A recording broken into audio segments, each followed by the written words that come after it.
Good morning, everyone. Chair, I just wanted to make sure.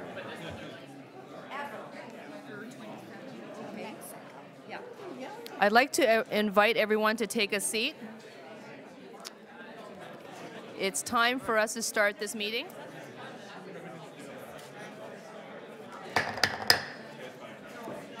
Whoa. Thank you, everyone, and good morning. Welcome to meeting number 33 of the Toronto and East Shore Community Council. Thank you. The Chair and members of Community Council gratefully acknowledge that the Toronto and East Shore Community Council meets on the traditional territories of the Mississaugas of the New Credit First Nations, the Haudenosaunee, the Huron-Wendat, and home to many diverse Indigenous communities. I'd like to ask if there are any declarations of interest under the Municipal Conflict of Interest Act. Seeing none, can I please have a mover to confirm the minutes of May 2, 2018? Councillor Cressy. All those in favour? Any opposed? That carries. Thank you. We are going to begin our meeting on page 78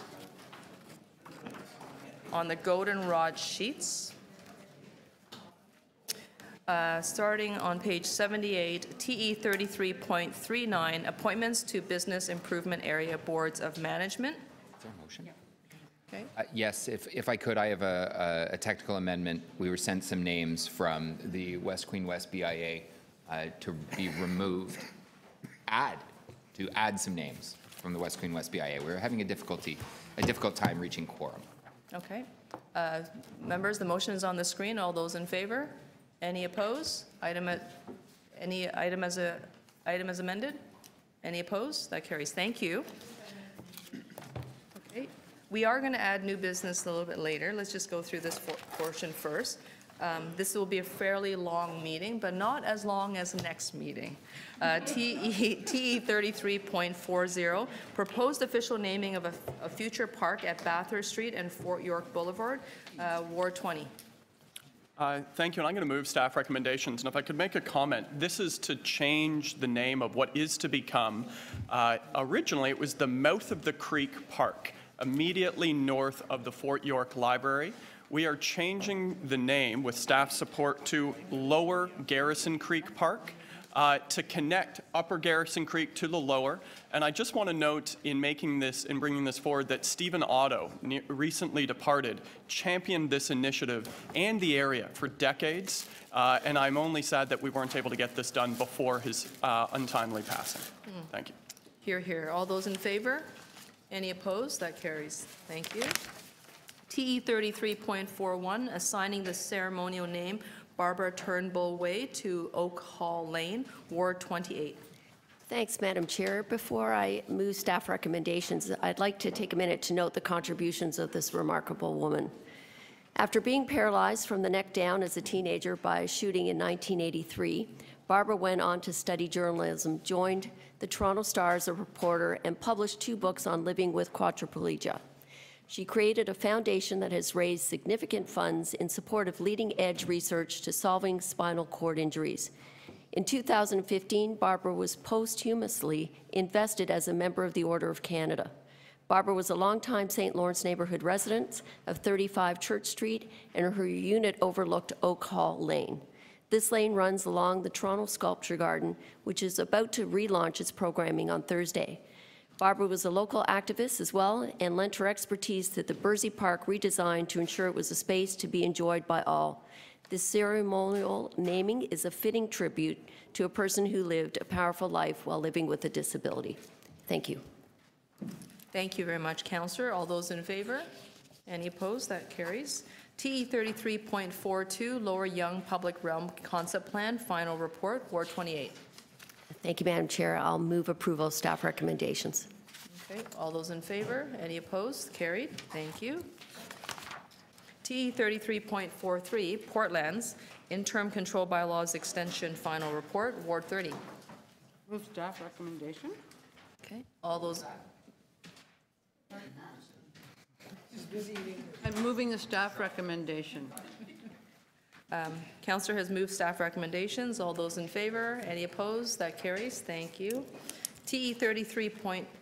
44, George Street Revitalization Streetscaping Plan, Ward 27. I'd like to hold this item down. I know that I'm still working on a motion with staff, so we'll come back to that.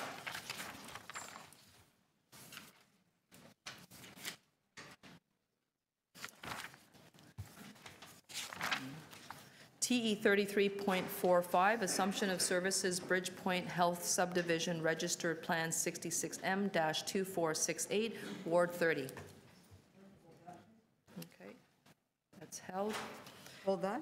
Yes, that is held in your name. TE 33.46, 11 to 21 Yorkville Avenue, and 16 to 18 Cumberland Street, official plan amendment, zoning amendment, and rental housing demolition application preliminary report, Ward 27. I would like to move to adopt the staff recommendations. Okay. Because I believe the expanded notice is already, is that right? It's not there? No, it's not. Oh, okay. Oh, I see. Okay, thank you. I'd like to move expanded notification area and accommodations for sign language interpretation as well as childcare as needed. I thought we had made it deal standard. Not yet. Okay. All those in favor of the motion before you? Any opposed? Item as amended. Any opposed? That carries. Thank you very much. TE 33.47, 30 Bay Street and 50 Harbor Street, zoning amendment application, preliminary report, Ward 28. Thanks, Madam Chair. I'd like to move approval of staff recommendations. Okay, all those in favor? Any opposed? That carries. Thank you very much. TE 33.48, Gerard Carlaw Planning Study, City Initiated Official Plan Amendment, preliminary report, Ward 30. I'd like to hold that, please. Okay, that's held. TE 33.49, residential on-street electric vehicle charging stations, parking amendments, delegated locations, Ward 19, 30, and 32. I'll move the staff recommendations. Okay, all those in favor? Any opposed? That carries. Thank you. TE 33.50, residential on-street electric vehicle charging stations, parking amendments, non-delegated location, Ward 30. Move the staff recommendations, please. Okay. All those in favor? Any opposed? That carries. Thank you.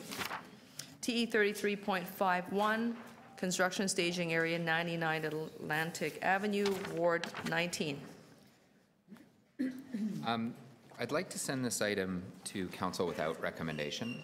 I just haven't had an opportunity to go over it with staff as closely as I'd like. This is a really significant closure in Liberty Village. Okay. If that's all right. Thank you. Motion on the floor to move without recs. All those in favor? Any opposed? That carries. Thank you. T 33.52, construction staging area public laneway, 90 Atlantic Avenue, Ward 19. Thank you very much. I'm happy to adopt staff recommendations on this item. It's the same construction site, but it's off the street. It's in an alleyway north that doesn't involve any other properties. Okay. All those in favor? Any opposed? Carried. Thank you. T 33.53, construction staging area 15 to 35 Mercer Street, Ward 20.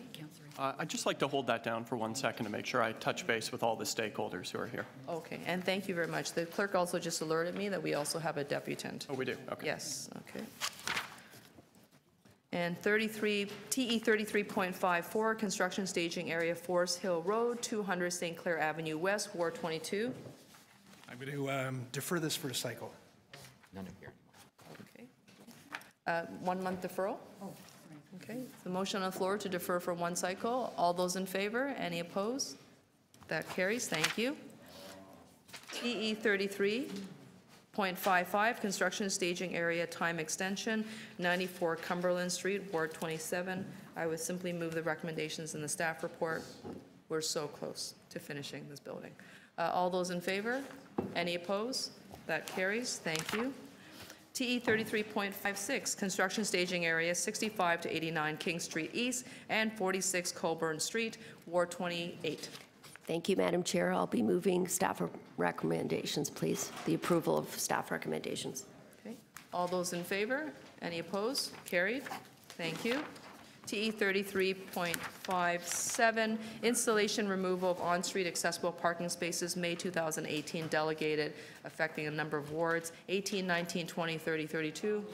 Okay, moved by Councillor Fletcher. All those in favor? Any opposed? Carried. TE 33.58, road alteration, Leslie Street, Ward 3032. Hi there. So I'd like to move staff recommendations. Good morning, everyone. Thank you. All those in favor? Any opposed? Carried. TE 33.59, accessible loading zone, Lindsay Avenue, Ward 18. Approve staff recommendations. Okay, all those in favor? Any opposed? Carried. TE 33.60, commercial loading zone, Dover Court Road, Ward 19.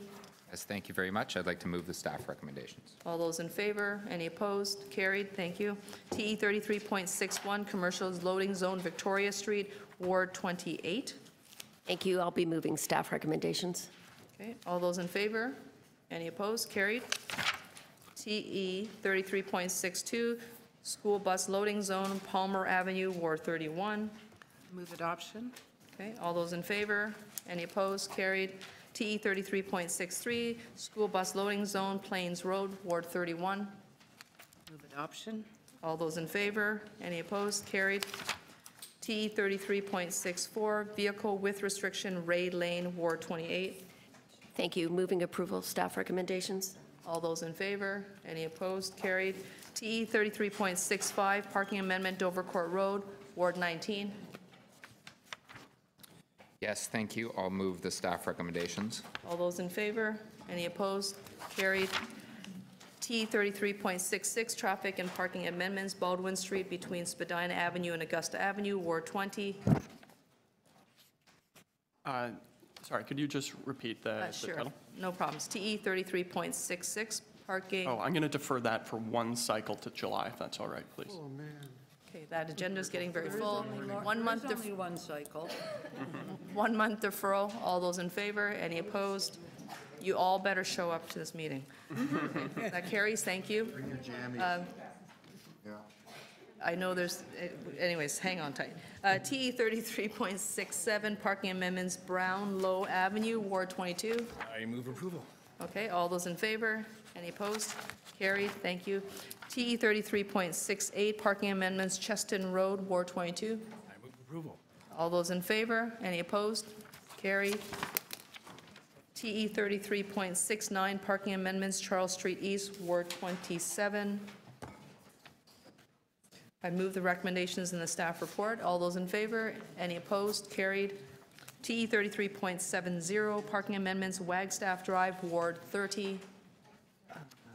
Hold the one. I'm going to defer that. I guess I don't understand if we do indefinitely. I'm waiting for the businesses to come back with consultation with the neighbors, and they haven't done that. So if they can come back for next month, then I can do it. So I can defer it just a month. And then after that, if they haven't done that, it'll come back another day. 1 month deferral? Okay, all those in favor? 1 month deferral. Any opposed? Carried. TE 33.71, parking amendments, Barrington Avenue between Seacourt Avenue and Balfour Avenue, Ward 31. Move adoption. Okay, all those in favor? Any opposed? Carried. TE 33.72, Dufferin Street from Dundas Street West to Bloor Street West, extended peak period parking regulations, Ward 18. I do have a motion. Okay. Are there deputants? No? No deputants, Counselor. Let's hold this down for you because the clerks don't have your motion yet, so let's just make sure we Okay. sort that out. Okay. Great. So that's held, please, in Counselor Bailau's name. Let's move on to TE 33.73, student pickup drop-off area, Madison Avenue, Ward 20. With deep apologies, I'm going to defer this for one cycle. It's the last one I'm deferring for one cycle today. Okay. All those in favor, 1 month deferral. Any opposed? Carried. TE 33.74, Forest Hill Village Parklet Pilot Project, Ward 22. This is exciting. Councillor Mihevc? Wrong one. Oh, sorry. I was looking in the wrong direction. Yeah. I know why you would have assumed it was him. Yeah. First of all, I move approval.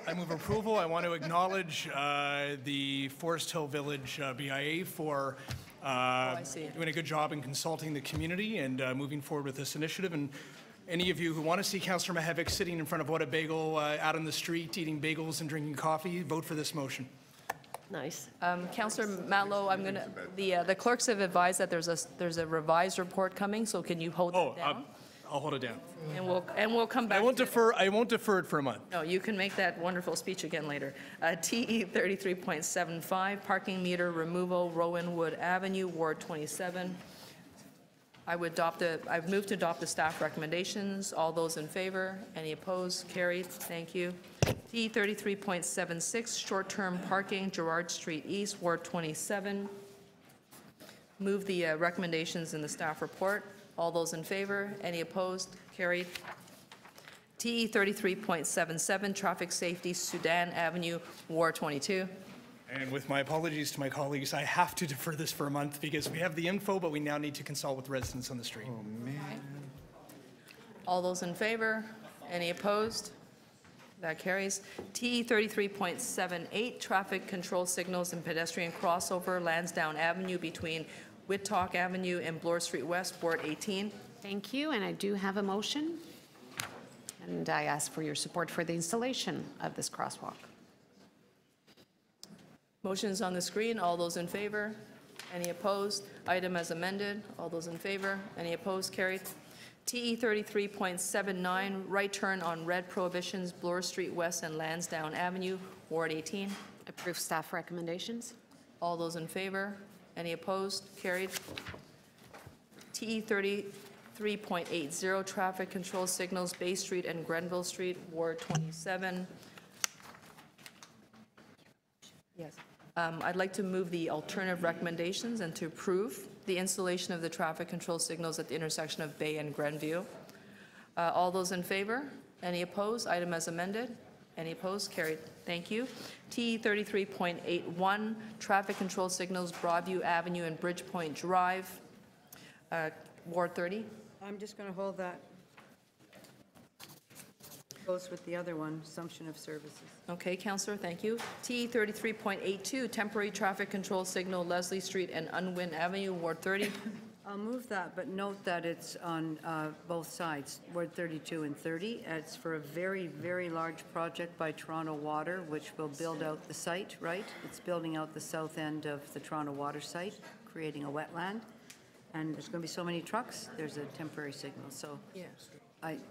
Councillor, can I ask if your microphone is on? Yes, It it's is? on. Okay, great. I'm just saying it's Then both gonna wards, actually, so I just wanted to make sure Councillor McMahon was up to date on that, because it's to build out the plant on her side of the... Thank you very much, Councillor. If I can ask the folks at the back of the room, we're going to need you to sort of lower the volume of talking. Thank you very much.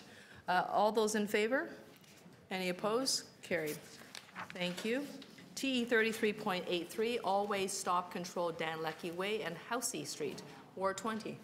I'll move the staff recommendations to adopt and note that it was the 20th anniversary of Dan's untimely passing just this past Sunday. And so take a moment to remember our dear friend Dan. Thank you very much, Councillor. All those in favor? Any opposed? Carried. TE 33.84, stop controls Granby Street, Ward 27. I would move the recommendations in the staff report. All those in favor? Any opposed? Carried.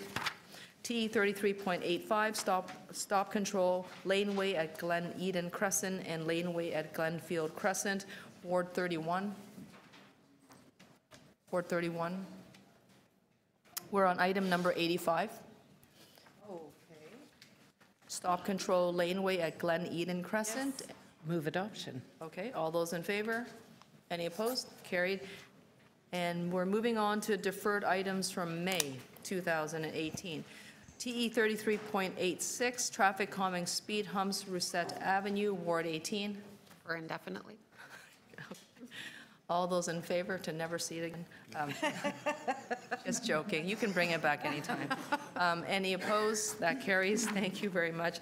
TE 33.87, traffic calming speed humps, Nassau Street, Ward 20. Councillor Cressy. I'm going to hold that down for one moment. I'm just waiting for some language from transportation staff. Okay, thank you very much. TE 33.88, traffic calming speed humps Robert Street. And again, I'm going to hold that down for 1 second as I get some language. Okay. Thank you. Thank you very much. TE 33.89, traffic calming speed humps. Thank you. Hilton Avenue, Ward 21.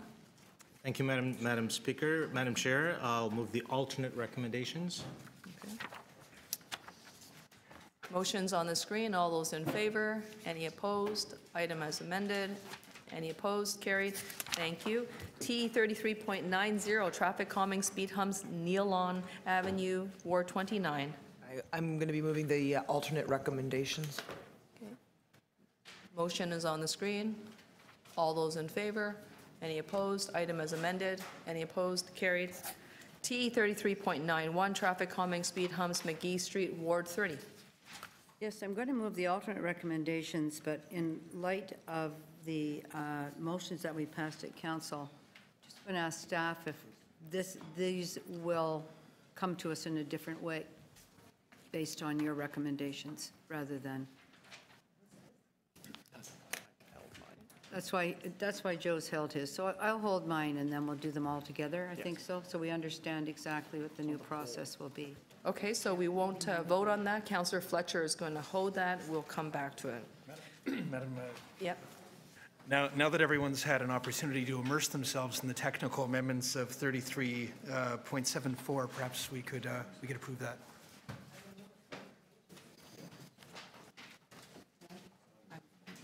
Okay. I've read it in detail. It's just the regulatory changes that allow for the parkland. Okay. Sure. So we can. So why don't we just dial back page 124, TE 33.74, Forest Hill Village Parklet Pilot Project. The revised report has been circulated. You've all had a chance to read it. All those in favor of the recommendations in the report? Any opposed? Carried.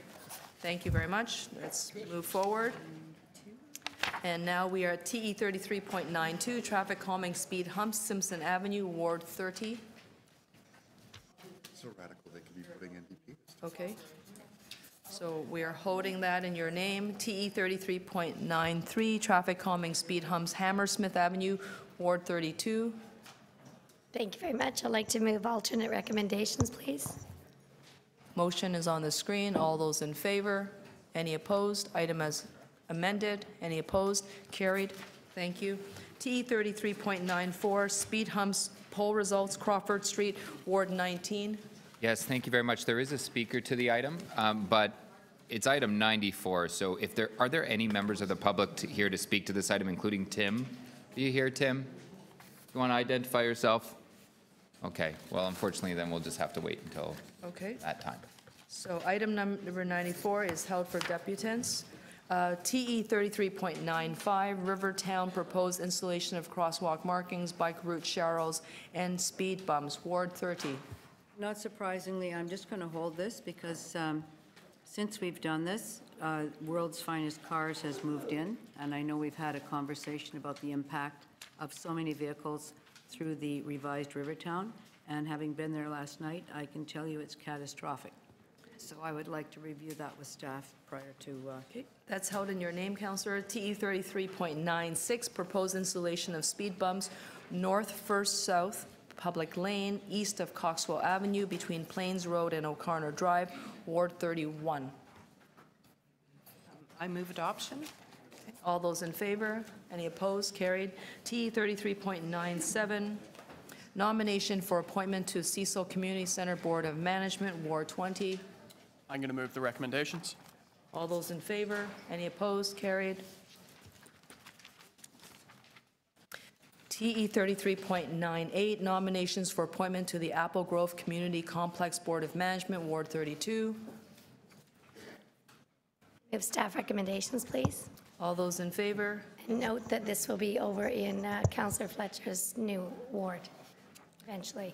If I win The new council. Thank you very much, Councillor. All those in favor? Any opposed? Carried. Same as. TE 33.99, reopening item TE 26.120, Dewborn Avenue, request to extend number parking bylaw. Move the Ward 21. recommendations. Move the recommendations. We need to vote to reopen. All those in favor to reopen? Any opposed? Carried. Councillor Mihevc. Move the recommendations. All those in favor? Any opposed? Carried. Thank you. TE 33.100, traffic signal investigation on Eglinton Avenue West near Hilltop Road, Ward 21. Move the recommendations. All those in favor? Any opposed? Carried. TE 33.101, reducing the speed limit on Chichester Road and Heath Street West between Bathurst Street to Spadina Road, Ward 21. Recommendations. All those in favor? Any opposed? Carried. We are reopening, there's a request to reopen this item. It's TE 33.102. It's a reopening of item number TE 30.71, parking amendments, Witchwood Avenue, Ward 21. Move to reopen. Okay. All those opposed? Sorry, all those in favor? Any opposed? Item is reopened. That's carried. And Councillor Mihevc? Move the recommendations. Yeah, recommendations in the letter on the floor. All those in favor? Any opposed? Carried. Thank you. TE 33.103, nomination for appointment to the Board of Directors, Crescent Town Club, Inc., Ward 31. I am very pleased to move the appointment of Kathy Priestman to the Crescent Town Community Center Board of Directors. All those in favor? Any opposed? Carried. TE 33.104, endorsement of events for liquor licensing purposes. I will hold that down, and in case there are some last-minute amendments. Okay. We have some new business we need to add. These are items number TE 33.105 all the way to TE 115. Motion to add and expand the agenda. Councillor Matlow, any opposed? Carried. Thank you. Okay, so does that bring us to, okay. So that brings us to our first 9:30 item. And so we are now proceeding to TE 33.1, permanent closure of the public lane known as Radega Lane, abutting the south limit of 65 King Street East and east of Leader Lane. There are a number of speakers. May I please call Frank? Madam Chair. Oh, excuse me, sorry. I'd like to hold this for discussions with the deputants and city staff. Okay, not a problem. Do we hear the speakers first? Can it be held? Okay. So why don't we hold this down and we'll let the community continue to have their conversation. Maybe we'll have a resolution. We're moving to TE 33.2, naming of a public lane south of St. Clair Avenue East, extending between Glen Eden Crescent and Glenfield Crescent. Are there any members of the public here to speak to this matter? Please identify yourself, and the clerk will make sure you're added to our speakers list. We're on item number TE 33.2. If there are no public speakers, this is sitting in Ward 31. How shall we proceed? I would like to move adoption of the staff recommendation, and if I could, just to acknowledge Jack Christie, the longest-serving Hydro Commissioner in East York's history, and he was also very, very active in all of the sports organizations in not just East York, but in Ontario, and was the recipient of many, many awards. He lived on this street for 40 years. His son still lives there now, and he used this laneway frequently while walking his dog, and that's been fully supported by his family and the community, and so I'm very pleased to move these recommendations. Okay. Thank you. Thank you, Councillor. Anybody else would like to speak? Seeing none, recommendations are before us. All those in favor? Any opposed? Carried. Thank you. Okay, there's a request for the volume of speaking to come down to a zero noted audible. Can I please ask those who want to carry on private conversations, may I invite you outside of the committee room, and when you're ready to come back in, come back in. Okay, so we are now at TE 33.3, changing lanes. The City of Toronto's review of Laneway Suites, City-initiated official plan amendment and zoning amendment. This is a final report. This is affecting all of Toronto East Shore Community Council. There are a number of speakers. I will call you. Please come to the front of the room. For those who've spoken before, you will know the process, and we welcome you back. The first speaker is George Emerson. And if there's any other speakers who are very interested in speaking to this item, please identify yourself to the clerk, and we will add you to the speakers list. Okay, are you ready? IT will do that. Can we please have some assistance? I think there's a presentation coming. Okay.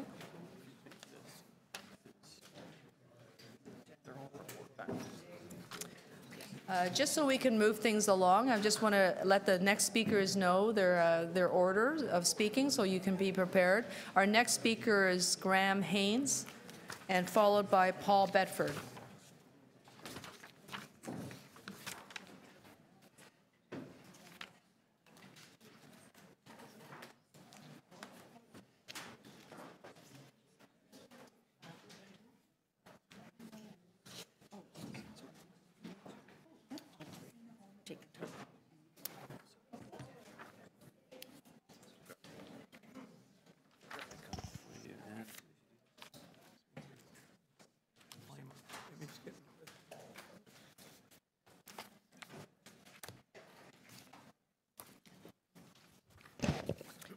Okay.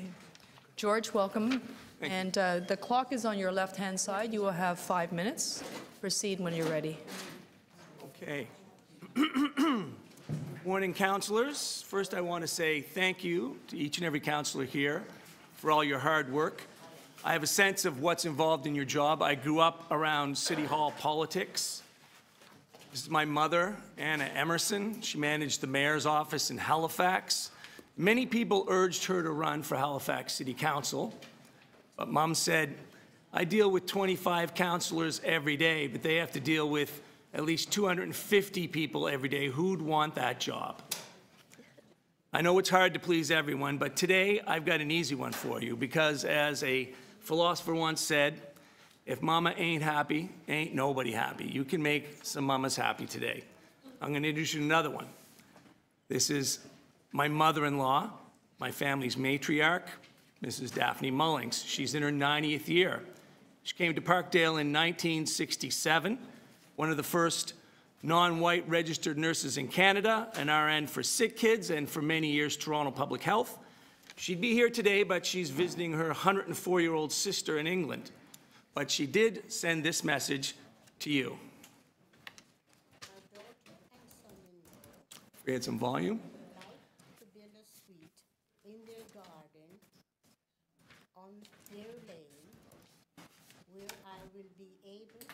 Maybe we could stop his time while we get the volume correct. Are you able to fix the volume? I don't know. Yeah. Permit them to do so. Thank you. Yeah. So I accidentally restarted your time, but let's give you back, we'll take off a minute. It's about a minute. Where I will be able to be with my 3 grandchildren all the time. I hope you will permit them to do so. Thank you. That message was in that was, please, I would love to have a home in the garden with my grandchildren. I want to show you a 120-year-old barn in Nova Scotia.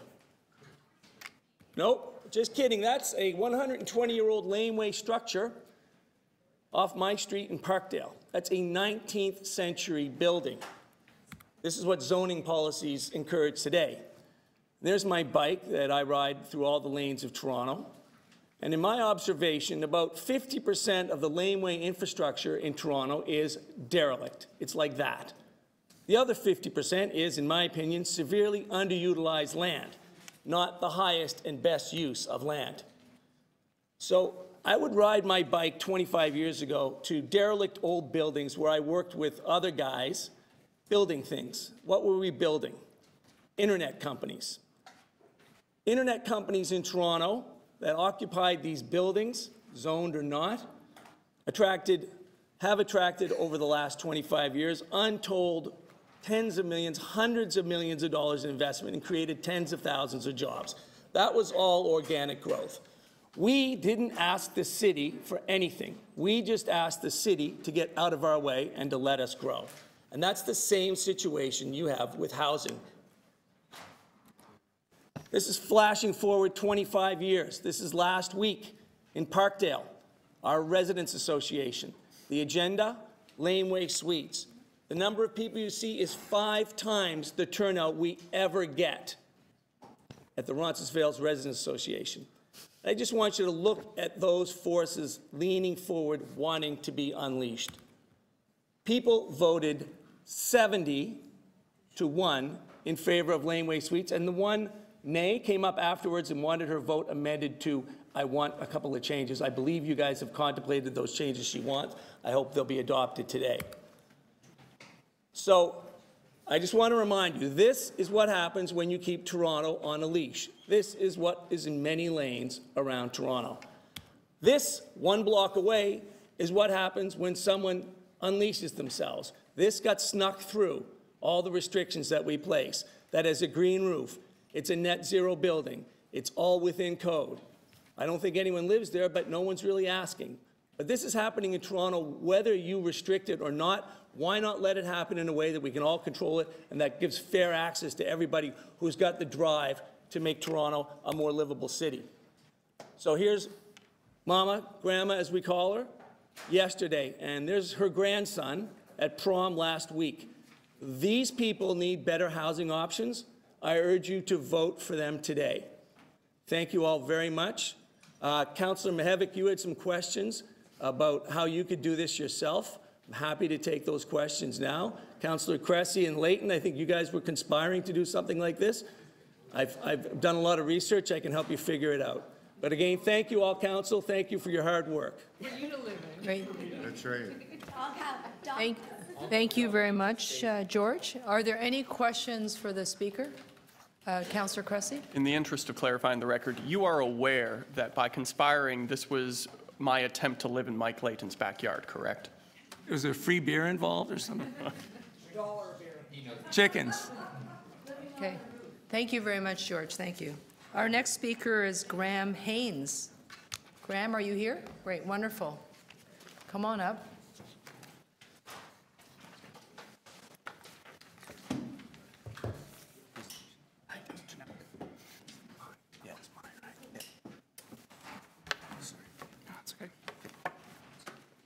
We'll start your clock. Go ahead, please. You have 5 minutes. All right. Thank you for having me here today. I'm the research manager with the Ryerson City Building Institute. We're a public policy group that works out of Ryerson University. So I'm just here to say that Ryerson CBI is pleased to see the changing lane reports come back to Toronto and East York Community Council, and we look forward to seeing the recommended changes to the zoning bylaw and official plan enacted. Laneway Suites offer the City of Toronto an important tool for delivering new family-friendly and rental housing, something Toronto desperately needs more of. As our report, Bedrooms in the Sky shows, over the past decade, Toronto has delivered an abundance of small one-bedroom condos, but few larger family-friendly units. Laneway Suites are not a silver bullet, but they do offer us one opportunity to build these larger units that are suitable to a range of households and families. Laneway Suites will also help add housing to areas with good access to existing transit, employment opportunities, services, and schools. Many of these neighborhoods are decreasing in population as households age. Gentle densities such as Laneway Suites can help revitalize these areas and support local businesses and services. Our research into Toronto's rental supply identified the need to scale up the delivery of units across the GTA. Specifically, our research called for 8,000 purpose-built rental units to be delivered every year. And while Laneway Suites won't be purpose-built rental units, they can contribute to our secondary rental market, which can help ease our tight vacancy rate, which is sitting at 1%. Ideally, that should be at 3 or 4%, so any small increments we can get towards that is helpful. Given the need for new family-friendly housing and rental supply in Toronto, CBI thinks it's important to move forwards with the current staff recommendations. That said, we do believe that there are opportunities to improve policies related to Laneway Suites in the future. For example, calls for less restrictive angular plane requirements and landscaping requirements could be considered as the program evolves. Potential refinements, however, should not get in the way of approval today. The best way to learn about any potential improvements will be by implementing the program and monitoring its outcomes. This will allow the city to evaluate any successes and challenges that arise and recommend improvements based on real-world results from the program. We are also pleased to see that Toronto and East York Community Council recognizes housing affordability as a concern for the city, and we are hopeful that some Torontonians will take advantage of the proposed pilot program. However, we also believe there are more effective ways to address affordability in Toronto's housing market than via laneway housing. And with that in mind, concerns about affordability should not be used to inhibit opportunities to add laneway housing to our neighborhoods today. To properly address affordability, we really need to increase the supply of rental units and family-friendly units across the city, and particularly in established neighborhoods close to transit, employment opportunities, service, and schools. As with laneway suites, this is going to require changes to our official plan and zoning bylaw to make it easier to deliver the type of housing we need. Ultimately, we are excited to see laneway housing advance in Toronto. It goes without saying that housing is a better use of our land than garages. So while laneway suites may not be the silver bullet to affordability, they certainly can contribute to a more diverse housing stock that can better serve all Toronto residents. Thank you. Thank you very much. Are there any questions for the speaker? Seeing none, thank you. Our next speaker is Paul Bedford.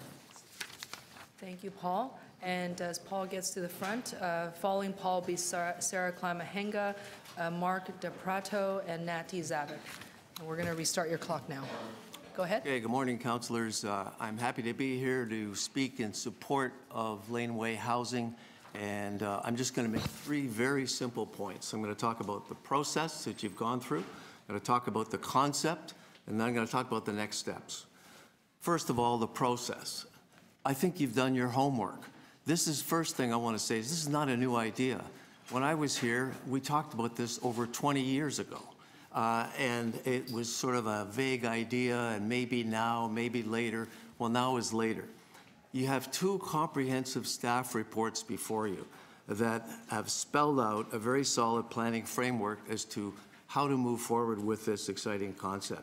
You've done extensive consultation that I think has been very positive and helpful, and it's produced a better end result. And the supplementary report before you, I believe, does respond to many of your concerns that you expressed. Second, the concept. The phrase has been used earlier that this is perhaps best described as gentle density. Why? Because it adds a supply of market housing and space for extended families in a way that fits within the context and the character of established neighborhoods. The as of right concept, I believe, is key to this. If you really believe in this and you want to see this to happen, then adopt the report, allow it to happen as of right, and move forward. The other thing I want to say is that the performance-based zoning approach that the supplementary report talks about is really important. It's important because it talks about reality. It talks about what people see, what they feel, what they touch when laneway housing gets built. Instead of relying on artificial numbers that are in the zoning bylaw, such as 0.6 or 1 times the area of the lot, as the supplementary report says, many properties in the Toronto and East York Community Councils are already built in excess of that. So if you go by a zoning criteria, you wouldn't allow anything. The other thing that I think that's a very important addition is the $1 million pilot affordable housing laneway initiative, which has been added and referenced in the supplementary report. Up to $50,000 could be provided if below market rent is secured for up to 15 years. And I think this is really important as a positive addition. My third simple point is this. What's your next step? The next step is to adopt it. Time to move forward. I'm going to share this with you. Jane Jacobs often told me personally, when you want to try and introduce a new idea that maybe is not, that comfortable to people, there's a couple of things that are really important. Don't try and do it on a massive, comprehensive, citywide basis. Do it in areas where there is already a high degree of support. And I think the two reports before you have responded to that. The second thing she said is, get something built so people can stop talking about it and go see it and experience it and remove and dispel the fears of the unknown. And the third thing she said is just start. Stop talking. Just start and do it. And I think that is a really important, set of comments and advice that I will never forget from Jane. I think you also have a great program of monitoring in place. You can see what happens, you can see what the results are, and you can make adjustments as needed. So in summary, my message to you is I congratulate the staff, I congratulate you as councillors. I think with Laneway Housing makes sense, and there's it's one simple way to add to the housing choice menu that we don't have now. No more paralysis through analysis, just move forward. Thank you. Okay, thank you very much. Are there any questions for our speaker? Okay, Councillor Mihevc? Yes, just very quickly. Do you think that this project, I thought when you were speaking about next steps, should also look at, call it non-laneway secondary units on appropriate lots? I don't know. I'm not going to, frankly, get into the details. I'm going to leave it up to staff, Councillor. I just wanted to keep it as simple as possible and say, this is what you have before you. I think you've done your homework. I think it's important to move forward, and let's see what happens, because I think you have all the controls that you need in place to kickstart this. Great. Thank you. Okay, thank you very much. Are there any other questions? Okay, seeing none. Thank you, Paul. Our next speaker is Sarah Klein. Hi, Sarah. Welcome back. Hi, thank you very much. Hi, everybody. The other speakers have said everything more articulately than I would, so I think I concur with what they've said and thank them for what they said.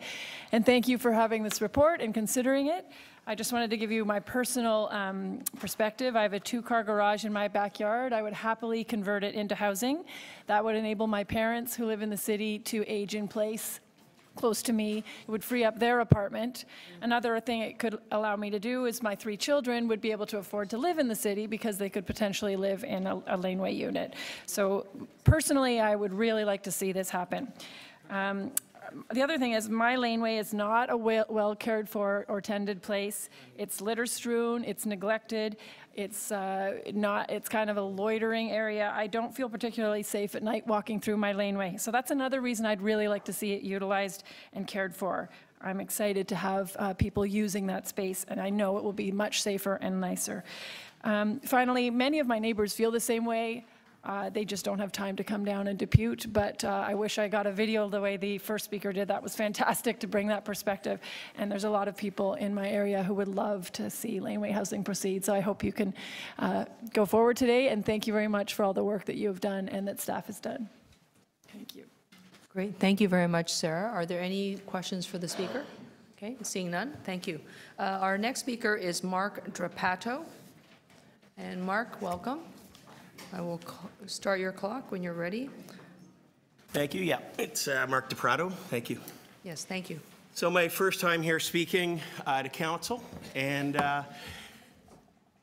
I'm glad to be here.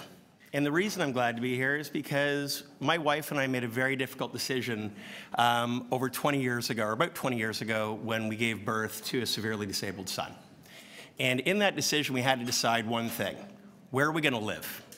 And we had a couple choices. We thought, well, we can move to the suburbs and let's go to a nice sprawling ranch bungalow because that'll be an easy way to live. Or we could do what our heart told us to do, which is we wanted to stay in the city. We were born in the city, we live downtown, we love living downtown. It's what we do. So we made a decision to invest a tremendous amount of money to renovate our house, put in a 4-story elevator, and make it so that our son could live in our house as we wanted him to, and have full access to everything that we have access to in that house. Along with that, we then had to start to think about, well, what will this mean in the future? Well, the future is upon us. The future is upon us now. Our son is 20. At the age of 21, he's cut off. He's cut off from the system. He's cut off from a lot of funding. He's cut off from a whole lot of things, which is a whole other story. But with that, my wife and I have made a decision, along with our family and friends and a lot of folks in our neighborhood, who've all said, let's be inventive, let's be creative. When we worked with our architect 15 years ago, he said, you know what, I think there might be a real chance for some laneway housing. It's going to come one day. He was a real visionary for it back then, and here we are today. And we want to create an opportunity for our son and for our family to continue to live the way we want to live and the way he can live with dignity and fairness. And Laneway Housing can help us get there. It can help us get there by giving us, my wife and I, as we age and have a harder time caring for him, perhaps move into that Laneway house and provide a place for our son and maybe another disabled person to move into our 4-story, fully accessible house where he could live with a friend and a caregiver, and my wife and I could move in to the Laneway house. Or my wife and I stay in the house with our daughter and however else we live there, and our son moves into the Laneway house with a full-time caregiver. The bottom line is, had I bought 2 condos 10 years ago and said, we're going to live in one, our son's going to live in the other, and they're going to be adjoining, we probably would have done that. And we would have figured out a way to afford that. That's not going to happen now. We can't do that now. But what we do have is we have an asset, we have an ability, we have a desire, and we have a neighborhood of people. I think I must have received 5 or 6 emails from friends and neighbors who heard about this meeting who said, hey, do you know about this? This could be a really good thing for you guys. You should think about this. And I emailed them all back, said, I'm going to be speaking here today, trying to give you perhaps a perspective that you may or may not be aware of how important and timely your efforts could be in our success as a community and as a city in seeing a different way forward, and helping us figure out a different way to live with dignity, fairness, compliance, and all the stuff that comes with that. That's all I got to say. Thank you very much. And thank you for your remarks. Are there any questions for the speaker? Seeing none, thank you. I'd like to call Natty Zabik, and following Natty will be Josh Klein, Leah Maston, and Bridget Shim. But Natty first. Welcome, Natty. Thank you. Thanks to the councillors and city staff for having me here today. I'm a filmmaker and arts administrator at the Academy of Canadian Cinema and Television. I make movies in Toronto with Torontonians and try to tell stories that are unique to the city, and work at the Academy to help others do the same. I was born and raised and currently live in Ward 15. My father and brother live in Ward 15. My mother lives just south of DuPont in Ward 19. I see Councillor Mihevich at the Barns and on his bike. Toronto can feel very small and certainly does from this vantage. I'm proud to speak on my family's behalf, and I'm very grateful for the opportunity. If I can speak broadly for a moment, I want to raise a family in Toronto and want that family to grow up in a community that was as diverse as the Toronto that I grew up in. I lived at Vaughan and St. Clair, which was then a middle-class neighborhood blocks from mansions and housing co-ops. My classrooms, basketball teams, dance classes, arguments, and friendships were with folks from an enormously wide range of cultures, incomes, and opportunity. Diversity of community is the defining aspect of Toronto. It is what makes Toronto so wonderful. Creating space for folks who don't need or can't afford a house and don't want or can't afford to live in a condo, especially when there is a surplus of space sitting along our famous Toronto laneways, seems like the right thing to do to keep this aspect of Toronto strong. More specifically, my younger brother has a disability that limits his independence. He lives with my dad in the 2 floors of a triplex that was our family home. Their garage, which opens onto a poorly lit alleyway and was recently broken into, sits full of stuff. A Laneway house would brighten that alley, could help support my father, an artist with no pension, or provide a home for my brother to carve out another sliver of independence, while not risking his health. Instead, it's got a bunch of stuff. There's a box for an orange Mac they bought in 1998. My own garage sits full of stuff while my mom rents an apartment. A set of weights, an old Kenny Hotz poster, and university textbooks. Stuff. I don't think I could live with my mom, but I certainly would like to live next to her. I cleared this with her, and she wanted me to emphasize that she also would not like to live with me. But as she gets older and needs someone nearby, and as my own family grows, a Laneway house would let our family stay close. Until then, it would provide renters an opportunity to get their footing in a community close to the subway and feel the Toronto that I brag about when I travel. And much further down the road, my brother will need to look to me for support, and when that time comes, I want to be able to provide him with his own space. His safety and independence are what motivates me the most to speak to you here today. Basically, I need more family and less stuff. Stuff and things fill our garages across the city, while there are real people and whole families that are looking for homes. The city should celebrate this opportunity to create new homes that aren't dependent on developers, but are being championed by homeowners looking to share their corner of the city. With your approval, my Laneway House will be next to the Davenport Bus Depot down the street from Hillcrest Park in McMurrick School District, where my younger brother is the crossing guard and where both of us went to school, and a 10-minute walk from Albert's, perhaps most importantly, where one day my mom will welcome my children from across the yard. With your approval, a Laneway House would change the way my family and many others inhabit Toronto. Thanks for your time and consideration. It's been a pleasure to speak to you today. Thank you so much for your remarks. We do have a question for you from Councillor Fragedakis. Wonderful.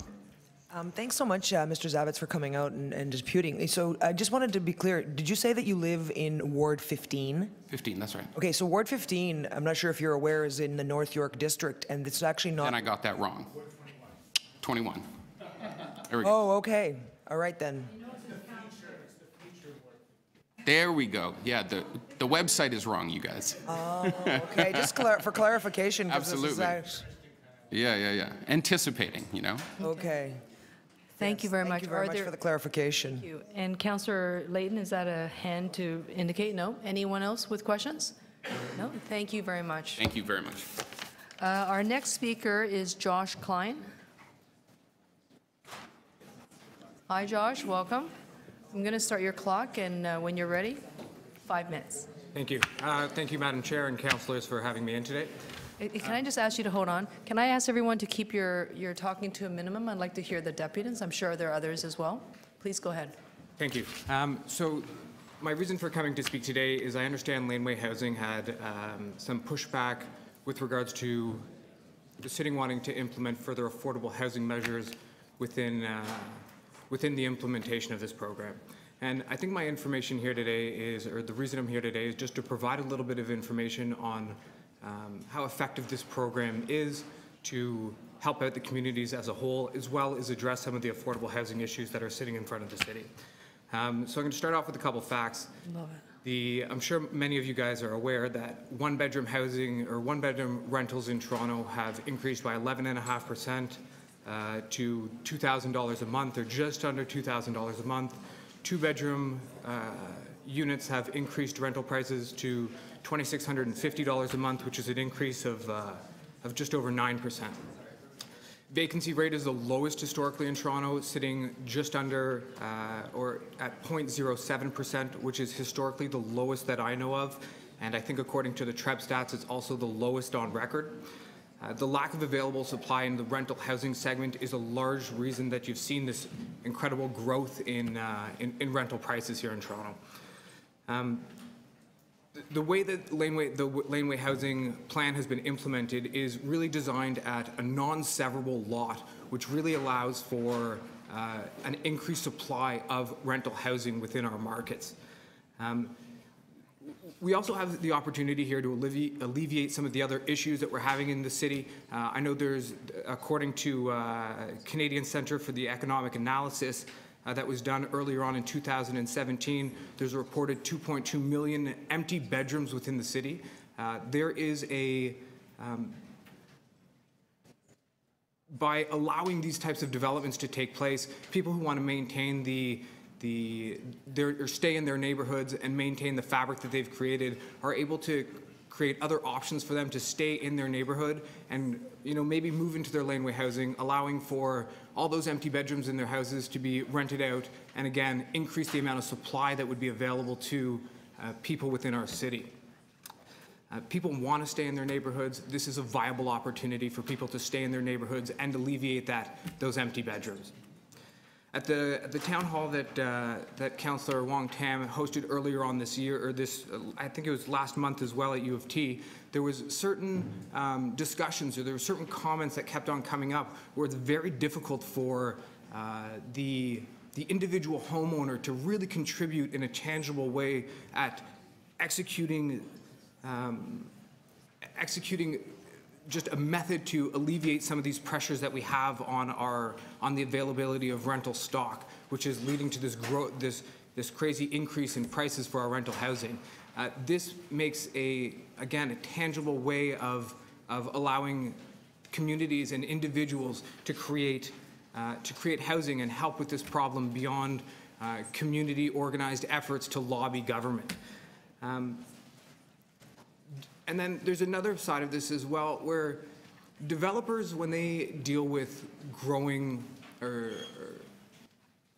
when developers apply for affordable housing permits to deal with building in the city, they're often incentivized by government. So by holding back or by creating further hurdles for people to jump over to get these approved or try to subsidize it or create more taxes on it, what you're really doing is you're penalizing the little guy when the city typically incentivizes developers to build these houses. If anything, you should implement plans that allow this type of development to proceed at a faster rate and try to implement this into the cities as quickly as possible.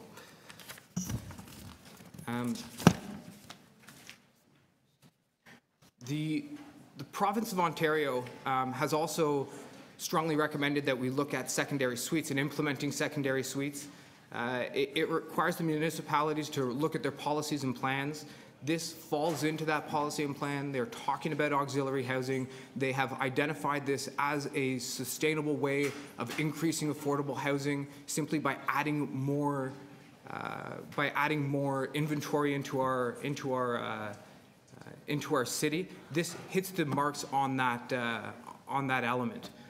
Secondary suites would be a win for the city and does hit it for the province. I understand I'm out of time. That's correct. Thank you. Perhaps there might be a question for you. Are there any questions for the speaker? No? Okay. Thank you very much. Thank you. Our next speaker is Leah Maston. Leah, welcome. Nice to see you again. Nice to see you too. Thank you. Hi. Hi. Hello, I'm Leah Maston. I'm an architect and I design small buildings and laneway houses. I do that for a living, so it's kind of my field of expertise. Along with the Toronto Society of Architects and the Ontario Association of Architects, we've been reviewing the final report, and I'm here to say that we support the laneway suite mandate. And the reason why the voice of architects is important in this context is because architects are the ones that interpret the zoning bylaws and turn them into buildings every day. There is one exception to our unequivocal support of the report, which is you might have received this email all from me and the Ontario Architects Association already, and that is the detail of the angular plane setback. You might wonder what is the angular plane setback. I'm just going to show you.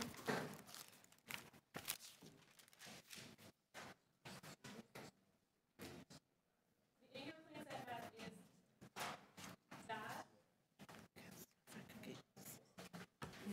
It's the corner cut off the building on the side of the house towards the backyard. Why is this an issue? There are three reasons why this is an issue. Number one, affordability.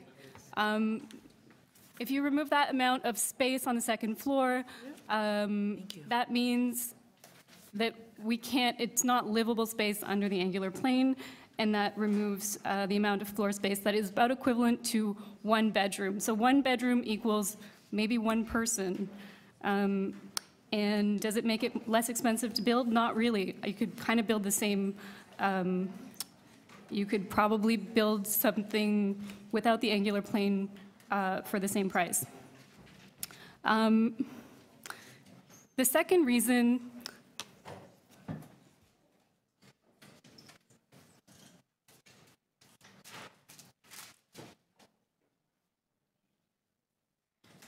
is about privacy and overlook, and overshadow, which are the reasons why the angular plane exists.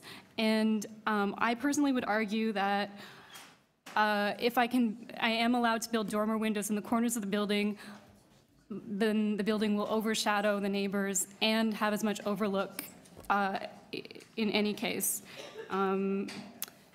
So what we are interested in is seeing the angular plane. Would you consider removing that from, or consider recommending not including that because it is prescriptive of the building form, and we would like to be able to encourage a variety of different building forms to be possible. Toronto's a great design city. It's got really interesting architects, and we think that there is a lot of potential to do great buildings as laneway buildings. So in conclusion, I would like to say I really support laneway housing, and I hope you vote yes, but consider recommending to not include the angular plane. Okay. Thank you very much. Thank you. Are there any questions for Leah? Yes, please. Okay. Councillor Layton. Yes, thank you very much. As you're the first architect up, I've got some just practical questions, and I'll be supportive of the recommendations coming forward. You should be billing me. Along the, this is about cost, because when we, like, there is a lot of discussion on affordability, and for many, simply building it may be an expense that isn't affordable, because you can't bank on rental income if you are planning on renting it out. So what are the costs associated with building a laneway house? If you can ballpark it, because I know like there is a it's not just a pad. Most of our garages are built on pads. Yeah. It needs a foundation, and then you need to trench the water and the wastewater. That's correct. So what are we looking at those costs? Well, your cost for building new residential in Toronto is around $300 a square foot.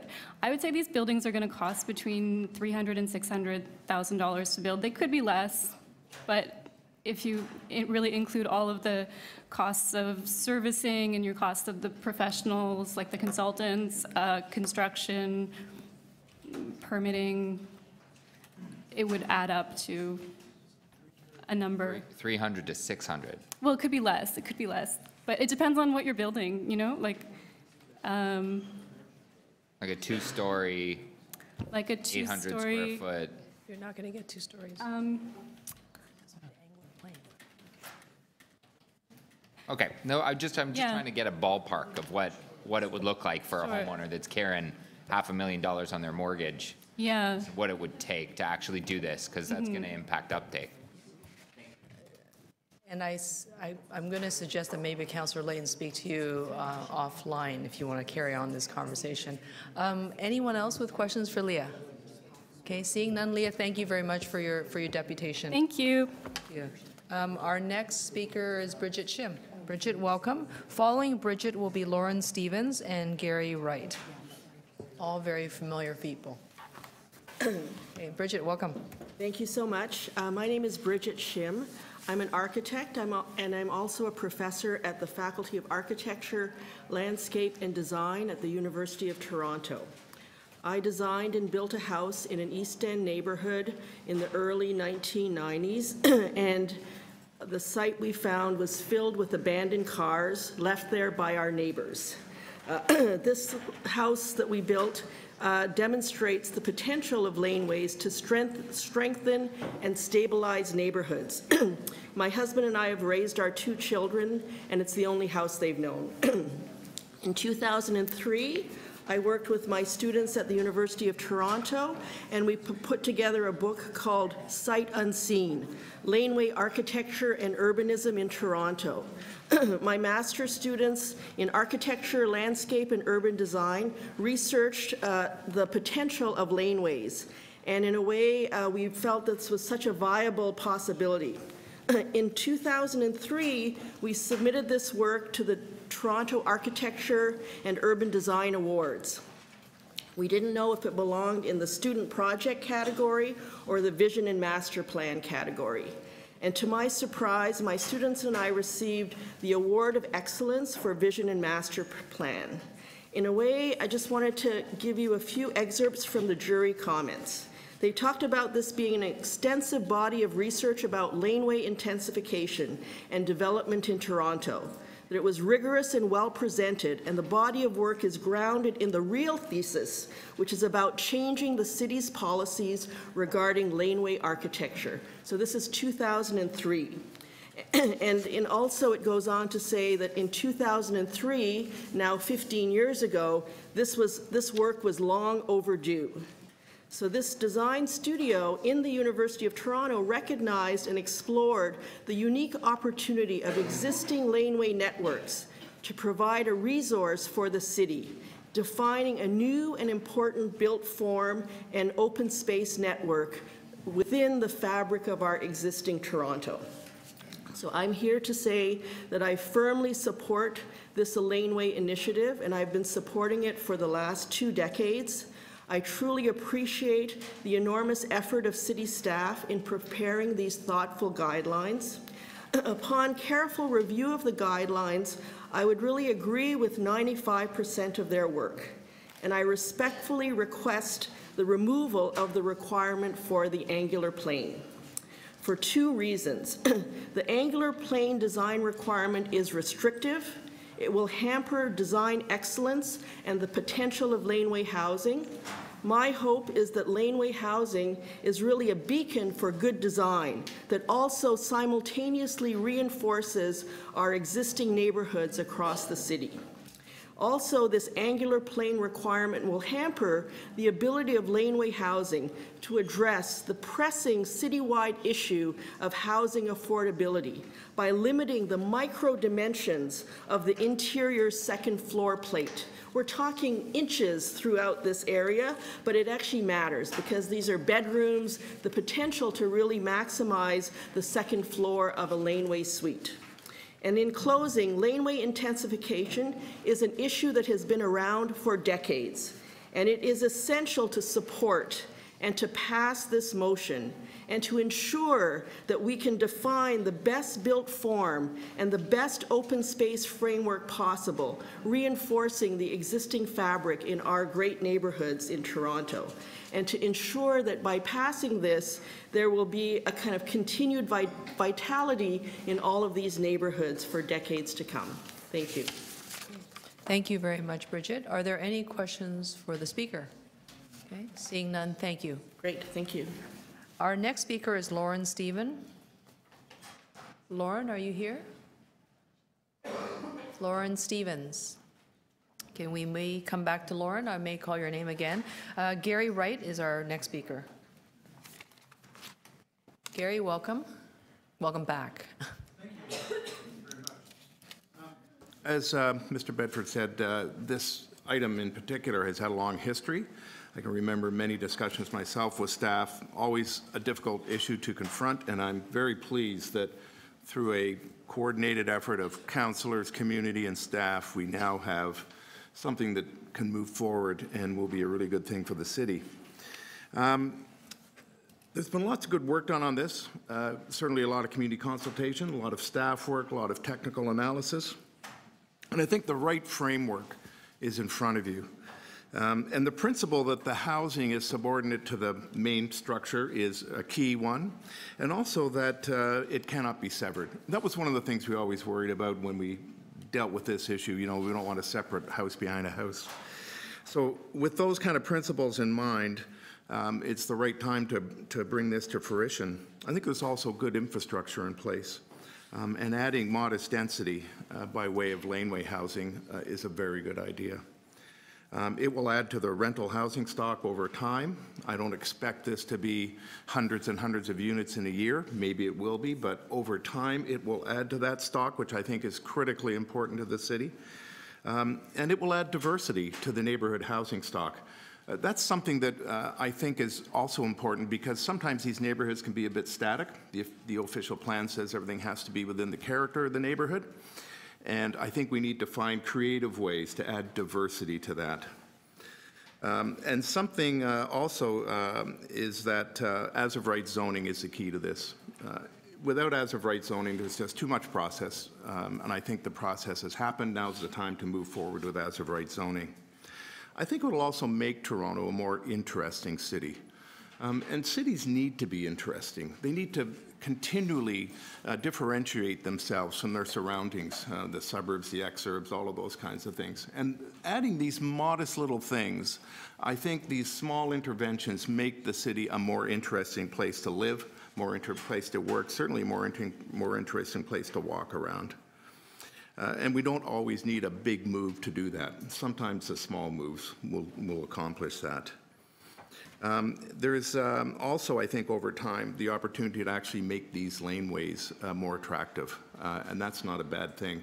My first experience with a laneway was 1975. I was working in the west end of the city at a site office. We got a call. One of the residents wanted some help dealing with a building inspection problem. So I go out into this laneway. This resident had done some extensive repairs to the garage and actually attached a piece of the garage to a tree. And of course, the building inspector said, well, that's not really how you build things. And I had to take that advice. I was kind of young and full of vim and vigor and thinking the residents were right about everything.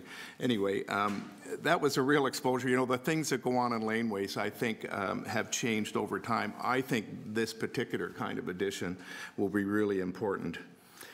Moving forward, as I said, I just have a couple of pieces of advice. One is, with as-of-right zoning, I simply think staff have to carefully monitor Committee of Adjustment applications.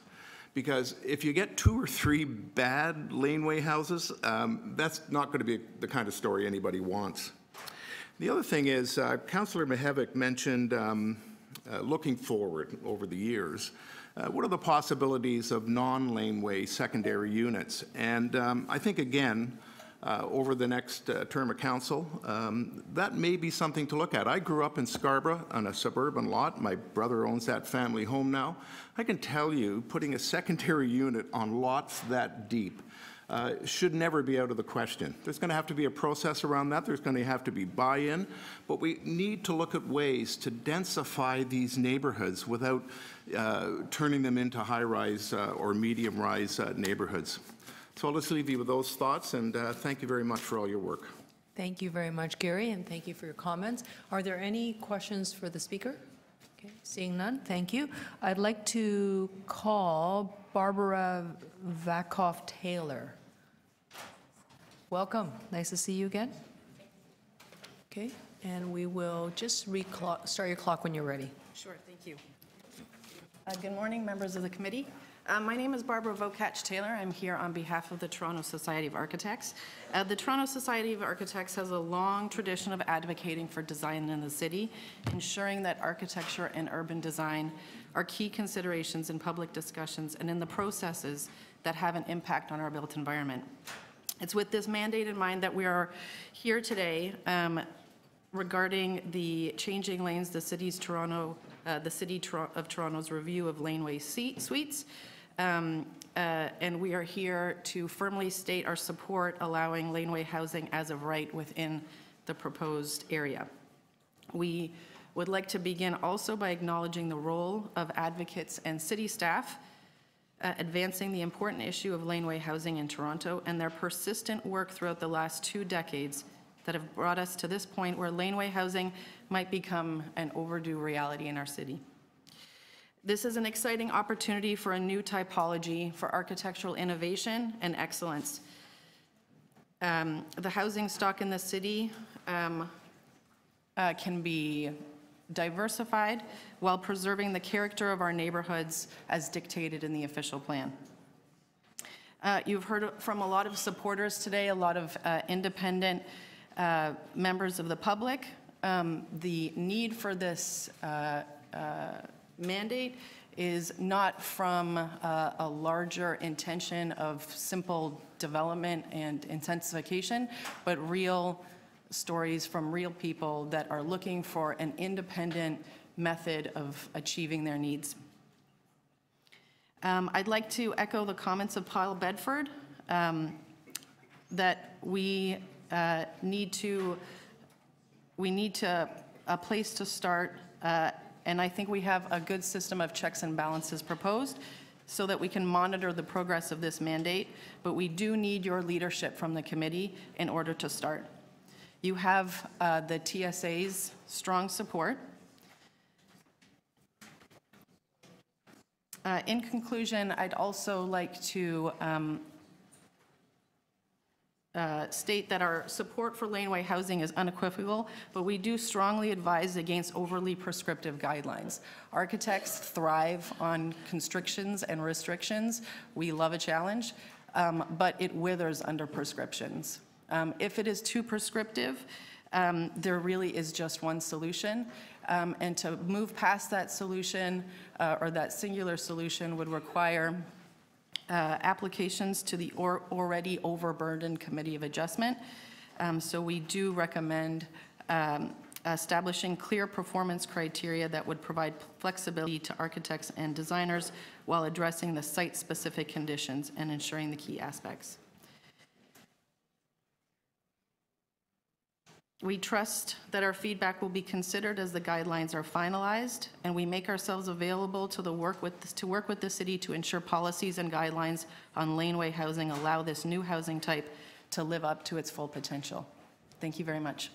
Okay, thank you very much. And are there any questions? Seeing none, thank you, Barbara. I would like to call Karen Gorsline, followed by Glenn Smith and Chris Spoke. Yep, that's fine. Thank you. So Karen and Glenn, welcome back. Okay. Oh, this is low, and I'm tall. Is it started? Yes. Okay. I'm not going to go through who we are. I think you've seen us before and know who ABC Residents Association is. I'm Karen Gorsline. I'm with that group. We're speaking to our submission, which is 213. So first, I wanted to thank the Toronto and East York Community Council for the opportunity to have the 1-month deferral and those consultations with city planning staff. I think it was a month well spent. I think we've seen some good improvements to the proposal, and so we thank you very much for that opportunity, and also thank the city planning staff for working with us and listening to us, and so I think it was a very productive meeting. So we're going to speak to a few of the comments in our letter, but not necessarily all of them. In introduction, I'd like to say we are not interested in obstructing or are not opposed to laneway suites in principle whatsoever, but in terms of specific aspects, we have concerns. Some of those concerns are still unresolved, and we're going to raise them. We acknowledge they may or may not be able to be dealt with. We have, in the future, I myself may be looking for a laneway suite. I live in a 3-story row house. It's a lot of stairs. The knees are holding up so far, but who knows for how long. We have consistently raised the issue of seniors and accessibility from the very first day. And if you look at our earlier submissions, we constantly are coming back to that. Why is it not there? We even tried to get it changed in the amendment. So, George, we would love to make Mama happy. And we think everything we suggest would, if it were in place, would not only make Mama happy, but would also make neighbors happy. And so that's where we're coming from. So let me just move quickly into what we have to say, because time is going. In terms of our concerns around policy, I think the city planning staff have responded in a way we feel comfortable. We agree with the issue that needs more work, and it should be removed from SASP 546 at this time as proposed by the staff report. We request that the issues outlined in C&D are related and aligned to updating SASP 2113 as directed by City Council, and follow-up action should be blended in and merged into that activity of updating the overall site and area specific for our plan in accordance with the City Council decision on May the 22nd. In terms of fire and emergency, we have an ongoing concern in spite of the comments by in the city staff report. We still, regardless, have a concern about someone being trapped between a row house and the equivalent of a row house, lane house. In old dense neighborhoods, fire can spread very quickly if someone's asleep. We have no issue with laneway houses, 1 story as of right. None whatsoever. And we are no stranger to intensification and density in our areas. If all we have to do is look down at Bloor and Yonge and look at the one, and we know that there's something happening there, and everywhere else we look. And we appreciate the interest in looking at more effective land use and providing more options within a consistent and appropriate framework. We think some of the pressure about having 2 stories as of right may come from experience with Committee of Adjustment in the past. In the past, any laneway suite was not a permitted use, and it was not covered by any standards. That will no longer be the case. It will be a permitted use, and it will be covered in standards. And so the only laneway houses that would go to Committee of Adjustment would be the ones that would do as of now, if they were 1 story, in terms of going with certain modifications they wanted to make. And it's a fact of life of downtown living. We believe One Right promotes modest homes, and they'd be less expensive to build. In terms of Ottawa, they talk about in theirs, they only permit 1 story as of right, and the things that they talk about are things that we think are important, that the applications are circulated to neighbors. They're allowed to appear at the Committee of Adjustment. They have a right to appeal. They also talk about it's best to comply with zoning. If a minor variance application is required, it's best to talk to neighbors and explain and see if you can work it out. So that whole building of better relationships through dialogue. Oh, my goodness. Okay. In terms of modest homes and affordability, we have a chart we want to show you on. Yeah. Karen and Glen, just so you know, I'm merging your time together, so collectively you'll have 2. I will show you one chart in terms of, and you can ask me questions about it, but the current proposal as 1 story, 8 by 10 is 861 square meters. In that footprint, you could put a studio, a 1-bedroom, and adequately a 2-bedroom, and that's what this chart is showing. I'd be happy to speak to questions on that. Okay, I'm done. Okay, just want to say thanks for having us. We really appreciate the extra time we were given this past month to discuss things with planning, and that council gave us that time. We think a lot has been accomplished. We want to recognize that a lot of work was done by a lot of people. Tree protection, landscaping has been addressed in good ways, and council has addressed affordability in some ways as well. As a background, I've been living in Toronto for 35 years. For 28 of those years, I've lived no farther than 450 meters from Yonge Street. So I'm a city person. I've lived everywhere from Yonge and Gerrard to College Park to Avenue Road in Lawrence to Yonge and Eglinton area to now the ABC neighborhood where I'm 450 meters from Yonge Street. So I live in the city. I've lived almost my entire life in the city as an adult. We believe a lot of it's been accomplished, but there's a couple of issues. So I'm just going to get into some details. First, there's overlooked privacy issues outstanding. There's some yard size issues, and there's some laneway width issues. Now, we expect today and hope that this proposal or a variant of the overall proposal will go through today. We're not here to stop anything at all. We're here to identify some issues that should either be addressed in amendments or should be at least followed up in the monitoring period after the fact. First off, the previous report doesn't really look at privacy issues. There has been some of that has been addressed. One key area, though, is the proposal allows for as-of-right permission to build secondary suites up to 6 meters. If these units are meant to be subordinate to the main building on the lot, the maximum height should not be allowed to exceed the height of the main building on the property. If this main building is a bungalow, an as-of-right 6-meter high secondary unit may become the dominant structure on the property and certainly overlook the bungalow. And we know there are some of these buildings in Toronto. We suggest any second story be reviewed by COA to ensure compatibility with neighboring properties and the main house. Now, last month we also talked about windows and dormers. There has been some fixes on dormers, but as pointed out by one of the previous presenters, the dormers still encroach on the 45-degree angle in a significant way. But we like the changes generally. There's also been talk, though, about some people may choose not to do the 45-degree angle, but instead go the step back. So the second floor wall would be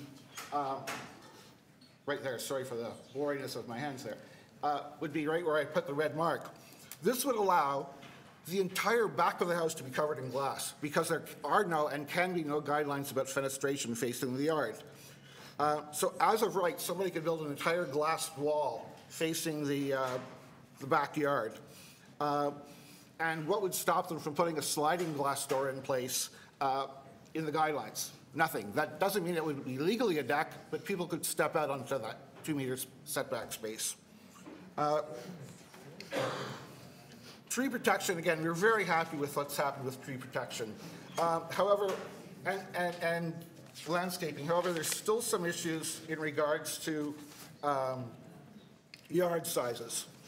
The planning says setback on a one-story unit should only be 5 meters from the main house. That is an improvement on some of the current guidelines within the city, but doesn't take into account that this new yard will be shared by a minimum of 2 households, the primary house and the secondary house. I want to show an example of basically my yard and my neighbor's yard. This is it today. If I follow the guidelines, I could build a 1-meter unit that close to my house. Now, there's perspective issues here, but basically I could take away a lot of green space.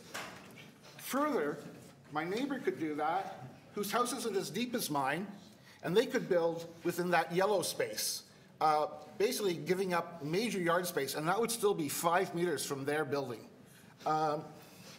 We think that laneway housing should be oriented or locked towards the lane bay and not be allowed to be pushed too far back into the lane. Lastly, I just want to show one quick thing about lane width. Glen, you're out of time. Okay, I won't talk about it. We have a picture you can look at. Okay, there is a question for you from Councillor Davis. Councillor Davis, please go ahead.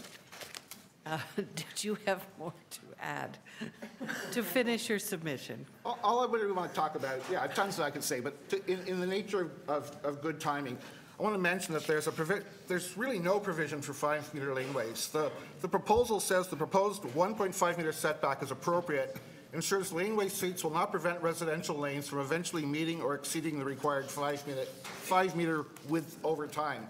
I want to suggest how this may be an error or at least an omission. Right now, let's take a look at a 3-meter laneway, which is what I have. So you put a 1.5-meter setback for the units on either side. If the city then assumes a 5-meter laneway, that will only allow a 0.5-meter setback for laneway housing, which basically means the housing will be facing right onto the laneway. Doors wouldn't even be able to open without, if we assume a 5-meter eventual laneway. Have a picture. Oh yeah, here's a neighbor that's Glen, a I think house. unless Councillor Davis has another question for you, This is related. You may have. This is an unconforming house that opens right onto the laneway. Okay. And that could happen with these plans as is if the city assumes a 5-meter lane in the future. Okay. Thank you very much. Are there any other questions? Okay. Thank you, Glen. Again, thank you, everybody. And thank you, Karen, for your deputation. I'd like to call Chris Spoke to speak. Thank you, Chris. Nice to see you again. Welcome back. Thank you. 5 minutes when you're ready. Sure. Good morning. My name is Chris Spoke, and I'm a member of Housing Matters.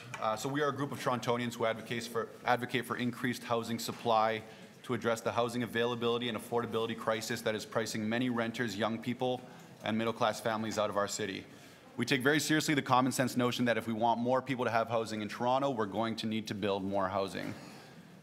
I appreciate the opportunity to speak on the city's review of laneway suites today. I would like to start by thanking planning staff for the diligent work that went into this file. As many of you know, our rental vacancy rate at 1.1% is now the lowest it's been in 16 years. This metric, which we use as a measure of available housing units, points to a clear supply problem when it comes to housing in Toronto. It is on this basis that we as an organization are enthusiastic supporters of laneway suites. The city has estimated that we could see up to 300 laneway suites constructed in Toronto were they to be allowed. So that's up to 300 homes for up to 300 households per year.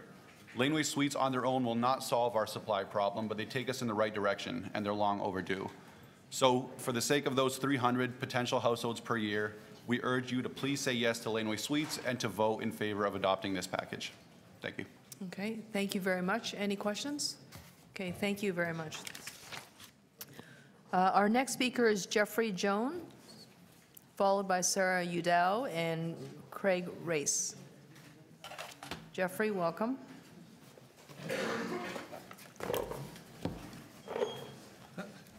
Okay, go ahead, please. You can hear me on the microphone, can you? Yes, if your microphone is lit with a red light, then your microphone is on. Very good. I'll apologize, by the way, in advance for my hay fever, but otherwise I think I can talk fairly quickly. I'm Jeffrey Jones. I'm on the board of directors of SERA. SERA is the South Eglinton Ratepayers and Residents Association, and basically we are the association for Davisville, and we do have a couple of laneways there, which are city laneways. I hope to speak for only about 3 minutes, but I did make some notes and I'd like to go through them. In particular, Sarah did send a letter which was signed by my colleague Al Kivy, and this is regarding the issue of the walkway for laneway suites. We think it's a good thing that laneway suites are required to have a walkway which takes people from the laneway suite to the main street in front of the main house. However, this is exempted for about 6 or 7 houses, actually a dozen houses if it's on either side of the laneway, when it is within 45 meters of the entrance to the laneway. Now, we feel there's a risk to seniors in winter, and this is from my letter, from Al's letter, forced to walk down an icy rutted vehicle laneway, 45 meters, whether plowed or not, instead of a pedestrian walkway to the street, which is being required for most, but not all properties. So I'd like to go through that issue a little bit. I think it's common sense, but it seems to have slipped past the analysis, falling between cracks, because people have, by and large, been looking at the architectural issues. So I was delighted with some of the early speakers who did speak about their mother, their father, their family, etc., who will have to do this. You think common sense. Even if you live in a tall building in downtown Toronto, if you just step off the sidewalk of a downtown street, which is for pedestrians, onto the street itself in the wintertime, it's a mess and it's actually quite dangerous for a senior. Now, I've spoken with someone, I won't say who said, well, your disabled senior should not rent a unit on those 45 meters. Well, I don't think that's the way you can look at it, because we're talking about aging in place. And we all know people who have had a problem after they've rented their accommodation, and the aim of this initiative is to have seniors aging in place ongoing. The other thing which is interesting is the background as to why you have this 45-meter provision. As far as I've been told, and I'm not 100% sure this is true, it's because fire hydrants are 90 meters apart. So the fire hoses in Toronto are traditionally about 90 meters long. So the rule of thumb is really developed from the length of the fire hoses and not from talking to seniors. We've had a number of discussions about this with senior staff at planning and so forth, and to tell the truth, they've never been able to mention, well, we did consult with seniors organizations. So our request is that there would be some consultation with seniors organizations about this one specific issue. We see no reason why a walkway couldn't be required to the street, as is required for all the other laneway suites. Generally speaking, we don't believe in asking council for last-minute changes, because we know there's been a lot of work developing this. I think we all would like to see you approve this initiative today, but we do think these excellent and very complex technical reports have been written with very little consultation with seniors and disabled organizations. I'd like to mention that there was in the 1980s an Ontario thing called the Granny Flat Demonstration Project, and it had a lot of consultation with seniors organizations. So that is our request, that there would be some more consultation, unless you see the common sense of what I'm suggesting and want to recommend that change now. I'd also like, it's a pity that Councillor Layton isn't here, because I have some information for him. I have here in front of me the Granny Flats, an option for the elderly from 1986, the report, and it talks about costs. And let me see if I can find the right page here. It says, it was hard to swallow such a price shock. The prices were between $21,000 for a laneway suite in 1986, up to $54,000 for a company that wasn't interested. The mid-range was between $35,000 and $37,000 for a laneway suite. So I throw that out. If Councillor Layton is interested in building one, he should probably talk with those architects. Thank you very much. And thank you very much, Jeffrey. Are there any questions for the speaker? Seeing none, thank you. I'd like to call our next speaker, Sarah Udall. Sarah, welcome back. Nice to see you.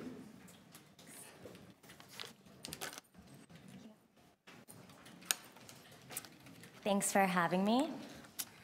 So my name is Sarah Udo. I'm an urban planner with Gladkey Planning Associates, and I'm the founder and co-director of Crazy Dames, which is a community engagement consultancy.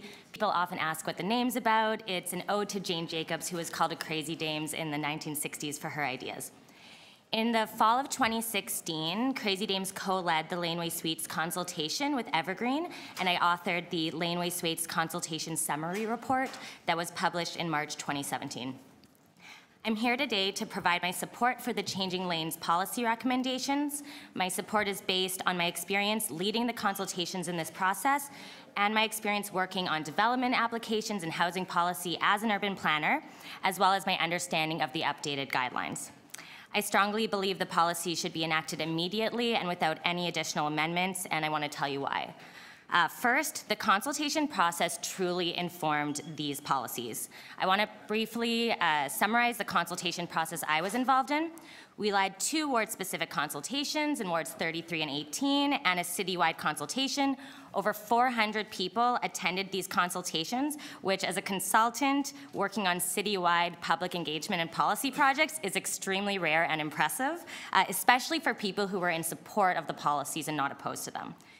The participant group was diverse, including homeowners who backed onto laneways, residents in laneway houses, members of the development community, and interested citizens, often citizens who, like me, are watching rents and costs of homes skyrocket in Toronto and are wanting the city to enact any, even small-scale changes to alleviate the stresses on the housing market. Okay, so what did we hear from these consultations held back in 2016? The vast majority of participants were in favor of laneway suites. Those who had concerns and the few who were opposed mentioned parking, traffic, shadowing, and noise issues as concerns.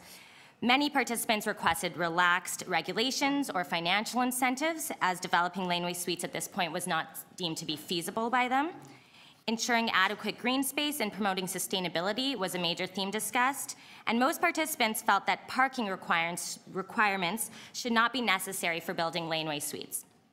This consultation was just step 1, and I'm so impressed by the work of Lanescape, Evergreen, and the City Planning Division in how they've kept the public informed through the process, have consulted further as policies progressed, and have developed thoughtful policies that responded to the concerns and opportunities outlined through all the consultations, including the ones I mentioned above.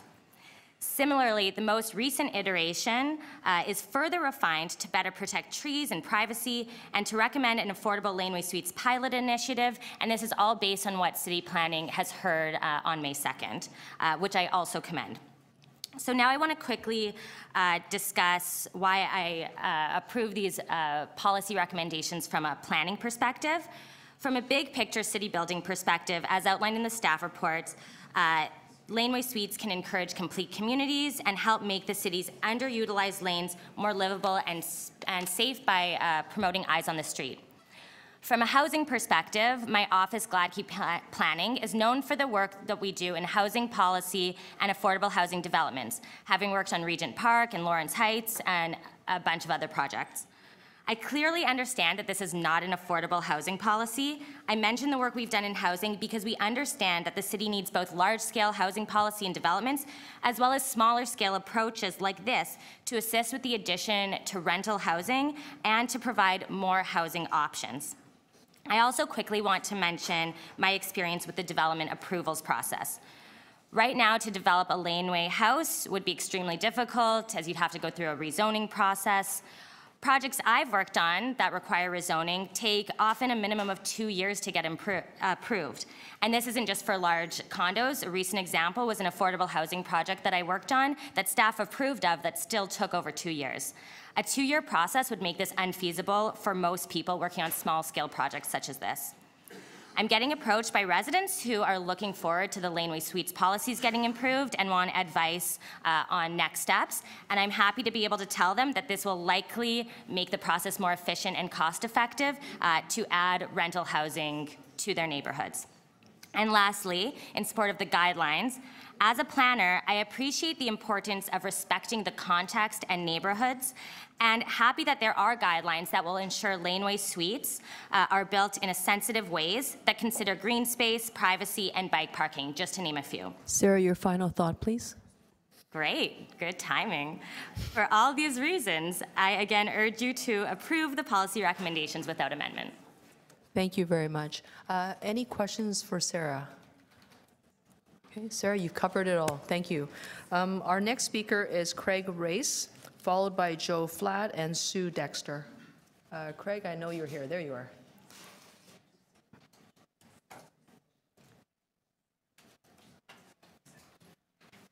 Great. Thank you, councillors. You're very welcome. We're going to combine, if that's okay. Absolutely, that's fine. You have 10 minutes together then. Okay, well, we'll be brief. Nice to be back with all of you this morning. Thank you for having us here. I think we've heard some really interesting and useful and valuable remarks previously, so I'm not going to repeat what you've heard from a lot of the wonderful deputants this morning. I'm Joe Flatt. I'm the senior lead at Evergreen, as you already may know, and was very involved and have been involved in laneway suites issues for the past several years and ran the consultations with Lanescape, Anna Bailau, and Mary Margaret McMahon. So I think I just want to start off by applauding the city staff for their really great work the past month, and before that, it has been a lot of heavy lifting, and we know they've done some incredible due diligence and consultation that has really looked at so many different issues. So I really want to commend them, especially around the affordability work.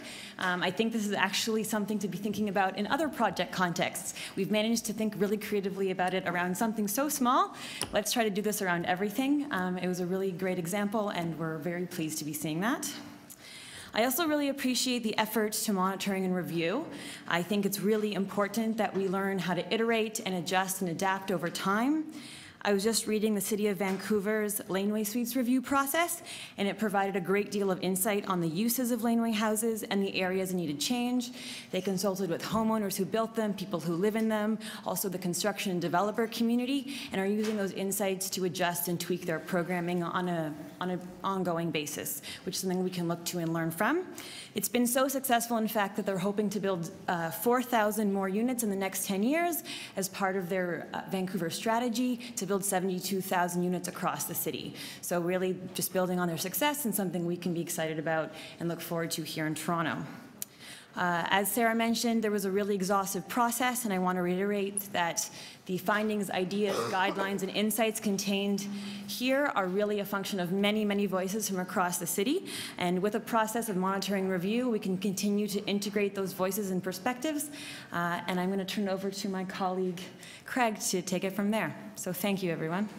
Thanks, Joe. So we sort of wanted to do a design presentation because we've been analyzing the bylaws that are proposed to talk about the virtues of the design and how they've been crafted in such a way that's actually going to be adding trees and green space to our city, as well as preserving a lot of the built form qualities that we appreciate in our neighborhoods.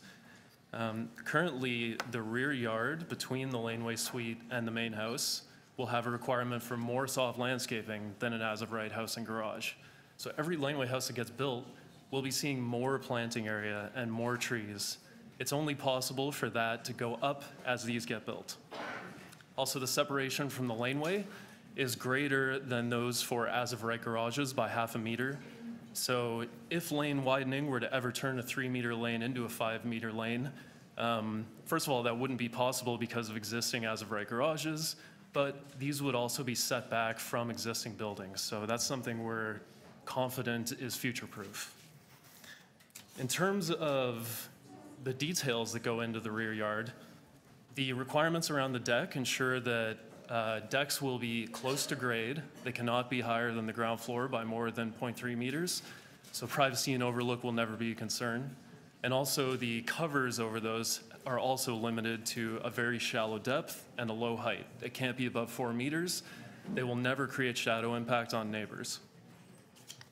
In addition, the requirements for the laneway side, as I mentioned, will only be adding green space and beauty.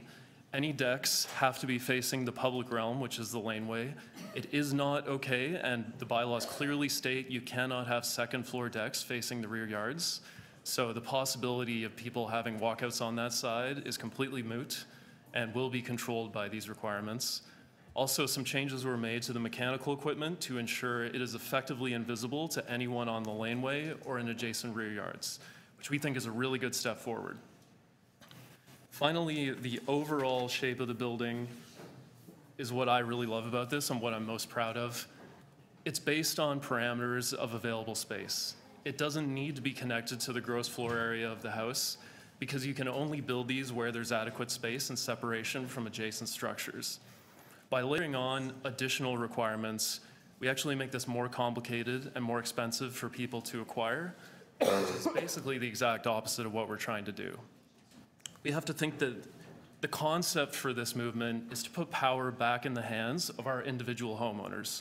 We're tired of developers being the only people who can afford and have the expertise to build our housing. That means we have to have simple and clear guidelines that are accessible to everyone. That means we have to avoid going to C of A. That's the whole reason we had such a thorough consultation process, to make sure we got ahead of neighbor issues and came up with a guideline that everyone can agree with, and we can get rid of the bureaucracy, the months and the tens of thousands of dollars that go into C of A. These are going to help people afford their mortgages and accommodate their families. They're going to give us flexibility to continue to live in our neighborhoods where we're currently being pressed out by increasing prices. So the keys to success are simple, effective, and performance-based bylaws, and that's exactly what you have in front of you today.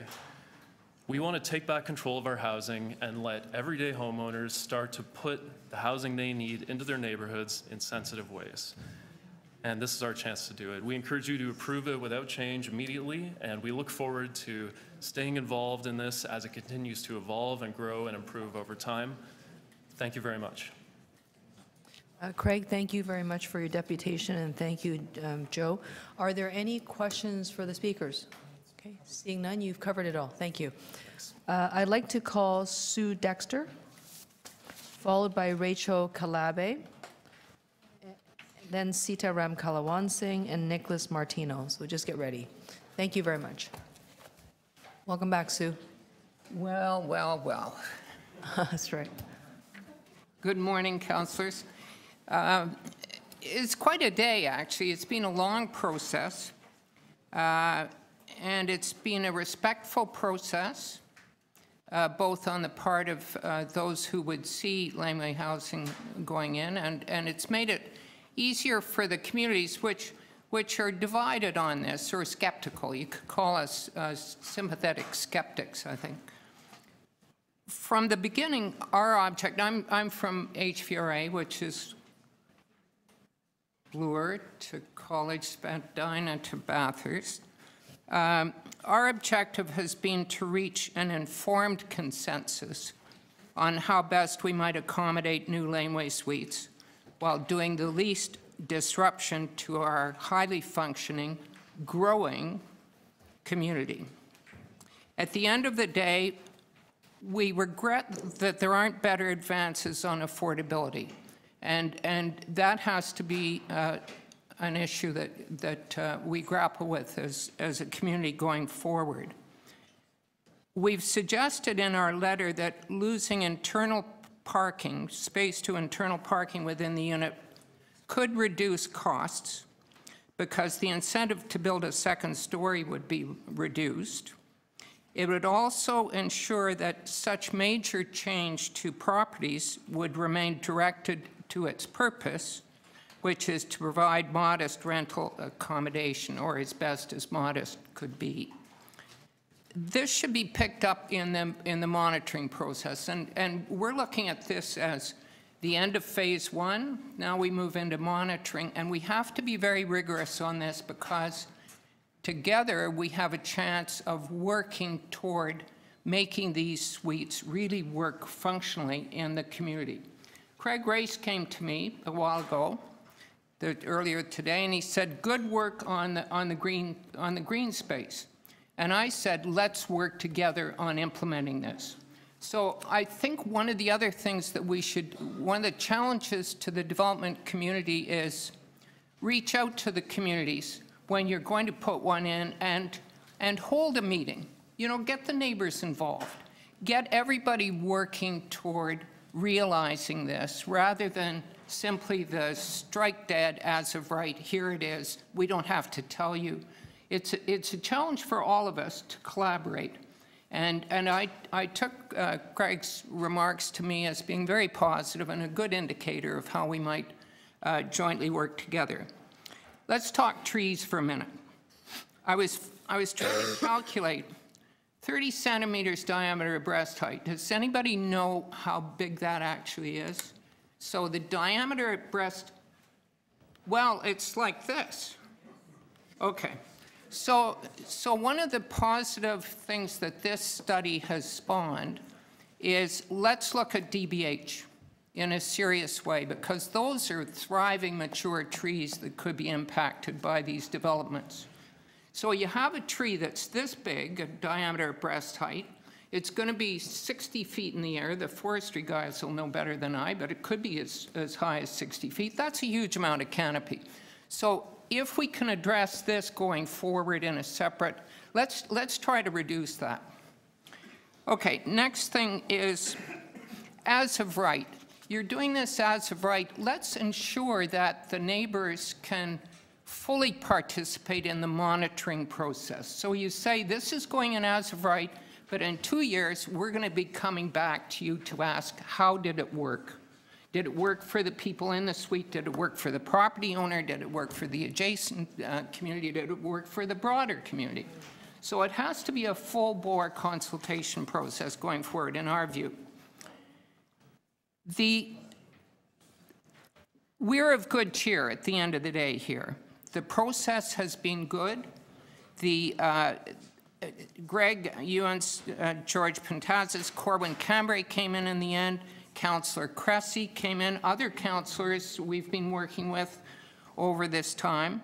And all the departments have been involved in this. It's been a kind of silent operation where we bounce the departments and they bounce back to planning. And we're all bouncing around here. But I think we've come up with something that's reasonable. We do have cautions around the 5 meters. We worry about that. Craig suggested photographs should be taken before and after. And that would give us concrete proof of what actually happens in those rear yards. The city thrives in partnerships. Let's partner to do this properly and to make this really work. And maybe there have to be adjustments in the long term, but let's see how it goes. Sue, your time is up. Thank you. That was pretty good, though. You were excellent, but you do have you do have a question from Councillor Perks. Oh yes, here we go. What? Sue, I want to thank you. I know that you've come a long distance to come and make these remarks today, and I appreciate it. It's that kind of spirit that when we take the attitude you're taking in Toronto East York, we get things done. So thank you for that. You mentioned the tree piece, and I've had my eye on that as well. I'm wondering, so if you look at what the supplementary report does, by writing the tree protection piece in as part of the OPA, it actually gives it more teeth in reviewing applications, and in case anyone goes to the Committee of Adjustment as well, than any other tree protection tool we have on any other kind of application. Does that give you better comfort? Well, I think there are two issues. One is that the root systems of adjacent trees could be implicated when a suite goes in. You've got denial of supply systems to the trees, you know, if you start putting in hard surface. I confess, we're after about as much as we can get on trees. We've lost trees. We've lost huge trees because they're just a shade under the 30 dBH, and that's a tragedy for the city because, ironically, my neighbor took down their garage this week, and the difference to my property was amazing because it suddenly looks like a garden all the way over to Robert Street. It's a relaxation property, and we have to have relaxed spaces. We have to have, the ecosystem shouldn't be fragmented, all those arguments, stormwater retention, but sheer beauty. The beauty of light in a tree is a community resource. Okay, thank you. Thank you very much. Any other questions? Okay. Councillor Davis? I didn't hear you speak at all, and I wonder if it came up in your consultation, about any concern about businesses occupying the secondary suites and whether that would have impact. Well, I think our criterion has always been, if you're going to put them in, let's make them rental, let's make them inexpensive. We're worried, we have illegal Airbnb on our street and in our neighborhood already, which is using those suites for profit. I think if someone went in and had a little computer, you know, he's working on his home computer or something, because people are working from home now, that's absolutely acceptable. But I don't, if you suddenly have people coming to the property, that's a different thing, and that becomes a commercial operation. But I know you were concerned last time about flanking businesses in I think your neighborhood. And ours, we don't have that condition so much. Does that help you? Yeah. Okay, thank you very much. Any other questions? Seeing none, Sue, thank you. Thank you, guys, by the way. It's been good. I'd like to call Rachel Delaby, or sorry, Kilebe. Please correct me if you like. Hi, good morning. How I ended up with a Turkish last name is a long story, but Kelebe. Kelebe, thank you. Good morning, council members and guests. I'm an architect and a member of the Ontario Association of Architects. I'm here on their behalf. The OAA is extremely concerned about the provision of housing and specifically affordability, including all forms of infill into existing urban fabric. All of us are familiar with the projected population growth for GTA. If the City of Toronto does not provide for this growth, it will go outside to greenfield sites. There will be more Bramptons, more Vaughns.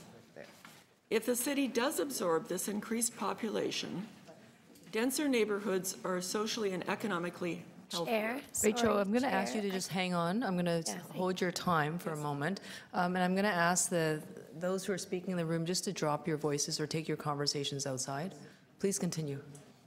I've personally been a member of 2 BIAs, and I know the density of neighborhoods is very important for keeping the economic health of a neighborhood. Infill reduces the marginal costs for services, transportation, and land. Living in a denser community closer to shopping, work, schools, and transportation reduces non-building costs of living. Therefore, infill housing is has an opportunity for being affordable. Our president of the OAA, John Stevenson, has written a letter regarding this particular application. The Ontario Association of Architects would like to express its support for the initiative to introduce laneway suites in Toronto. Laneway homes are an appropriate and sensitive means to add density to the historical neighborhoods in Toronto and an opportunity for new architecture reflecting the city's culture in the present. The OAA acknowledges the excellent work on this matter by the City of Toronto Planning Department, the city councillors who are supporting this initiative, and Lanescape, who's been assisting. We're writing you to provide our support for the suggestion of an adjustment in the current proposed design guidelines for laneway suites to eliminate the angular plane setback for the following reasons that we believe are in public interest.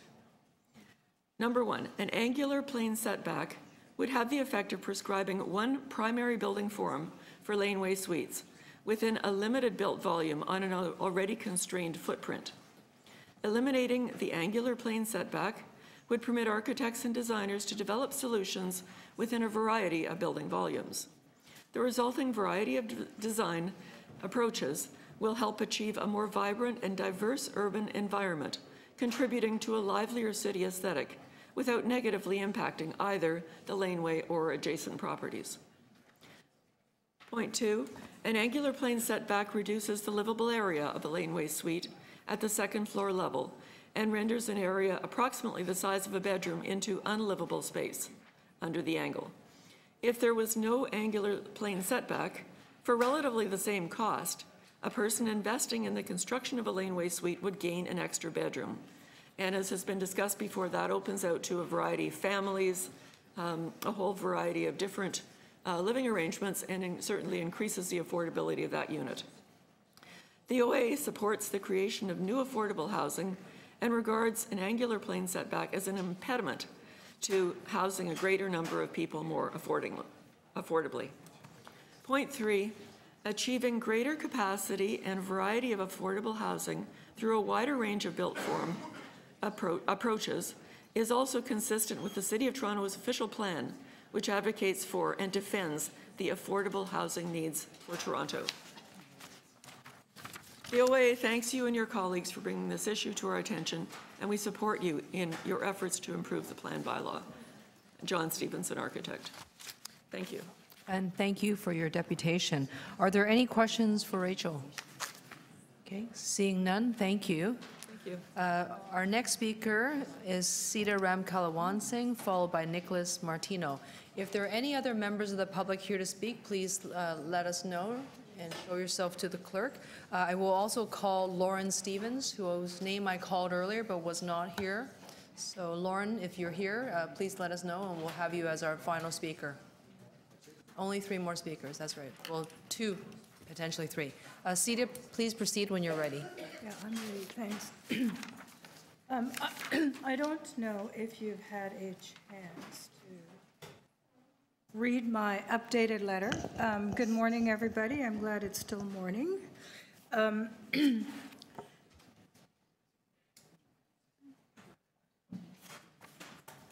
My name is Sita Ramkalawansing. I know many of you and have worked with you in various things.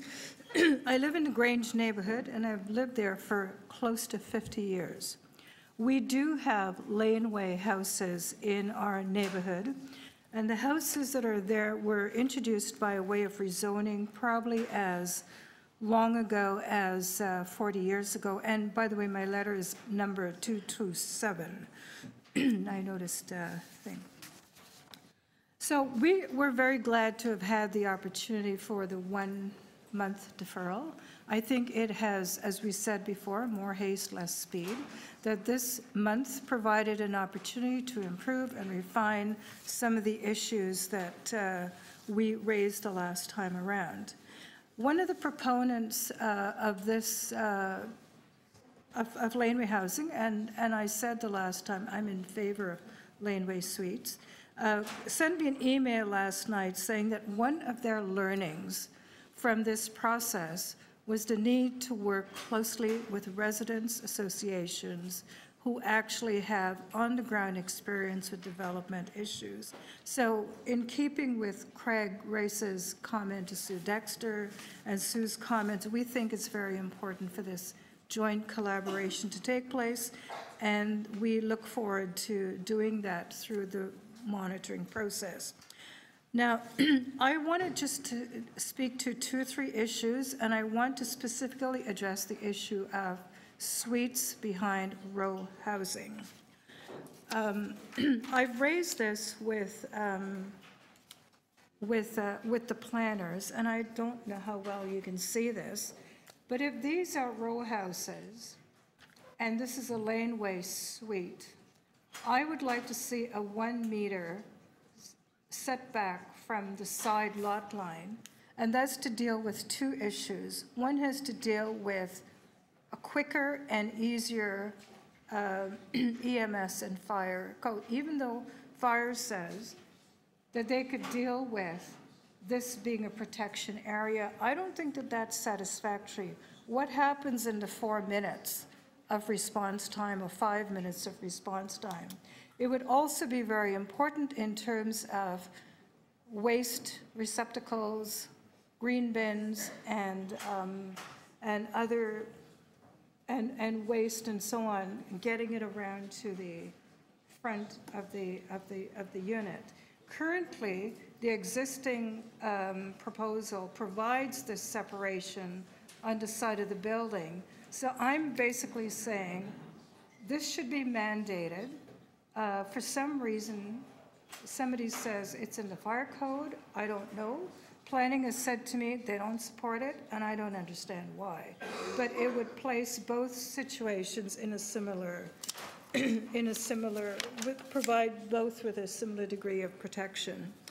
I support one story as of right.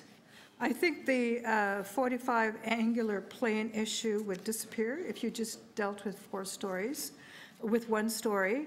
The second story should probably be limited to existing garages, because I don't think we want to see more garages being built. The purpose of this is to provide housing.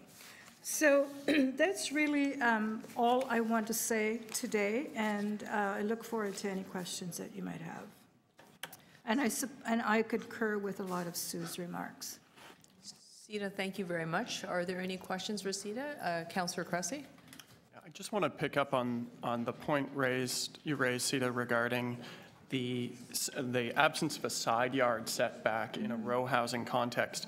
Is the motivation behind that related to safety, if fire is comfortable with it, or is it related to livability as it relates to people being able to access and egress and so forth? Well, it's related to those 2 things, plus moving waste receptacles, green bins, and so on to the side street, because I don't know how you get it to the front of the house, except, you know, where are you going to store those things? Are you going to store it inside of your tiny little laneway suite? Or are you, and how I mean, the planning report suggests that some arrangement could be worked out with the main house, but I think if you want some kind of independence, it should probably be there. Okay. So, but fire is actually the primary motivation, livability, and removing waste is another. Okay, thank you.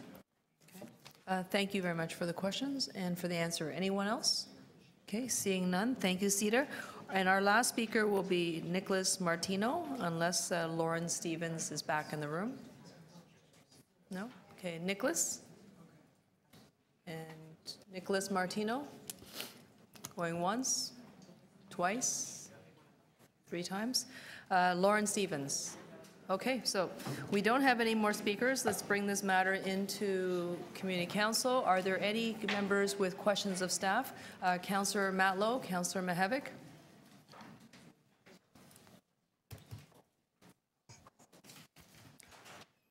Through you, Madam Chair, the question was raised by the South Eglinton Ratepayers and Residents Association with regard to safe access in the laneways to the new suites for seniors, others with mobility challenges, etc. Has that been considered? Could you explain what you will do through the monitoring process? And moreover, what has been done to talk with your colleagues in transportation and any other relevant staff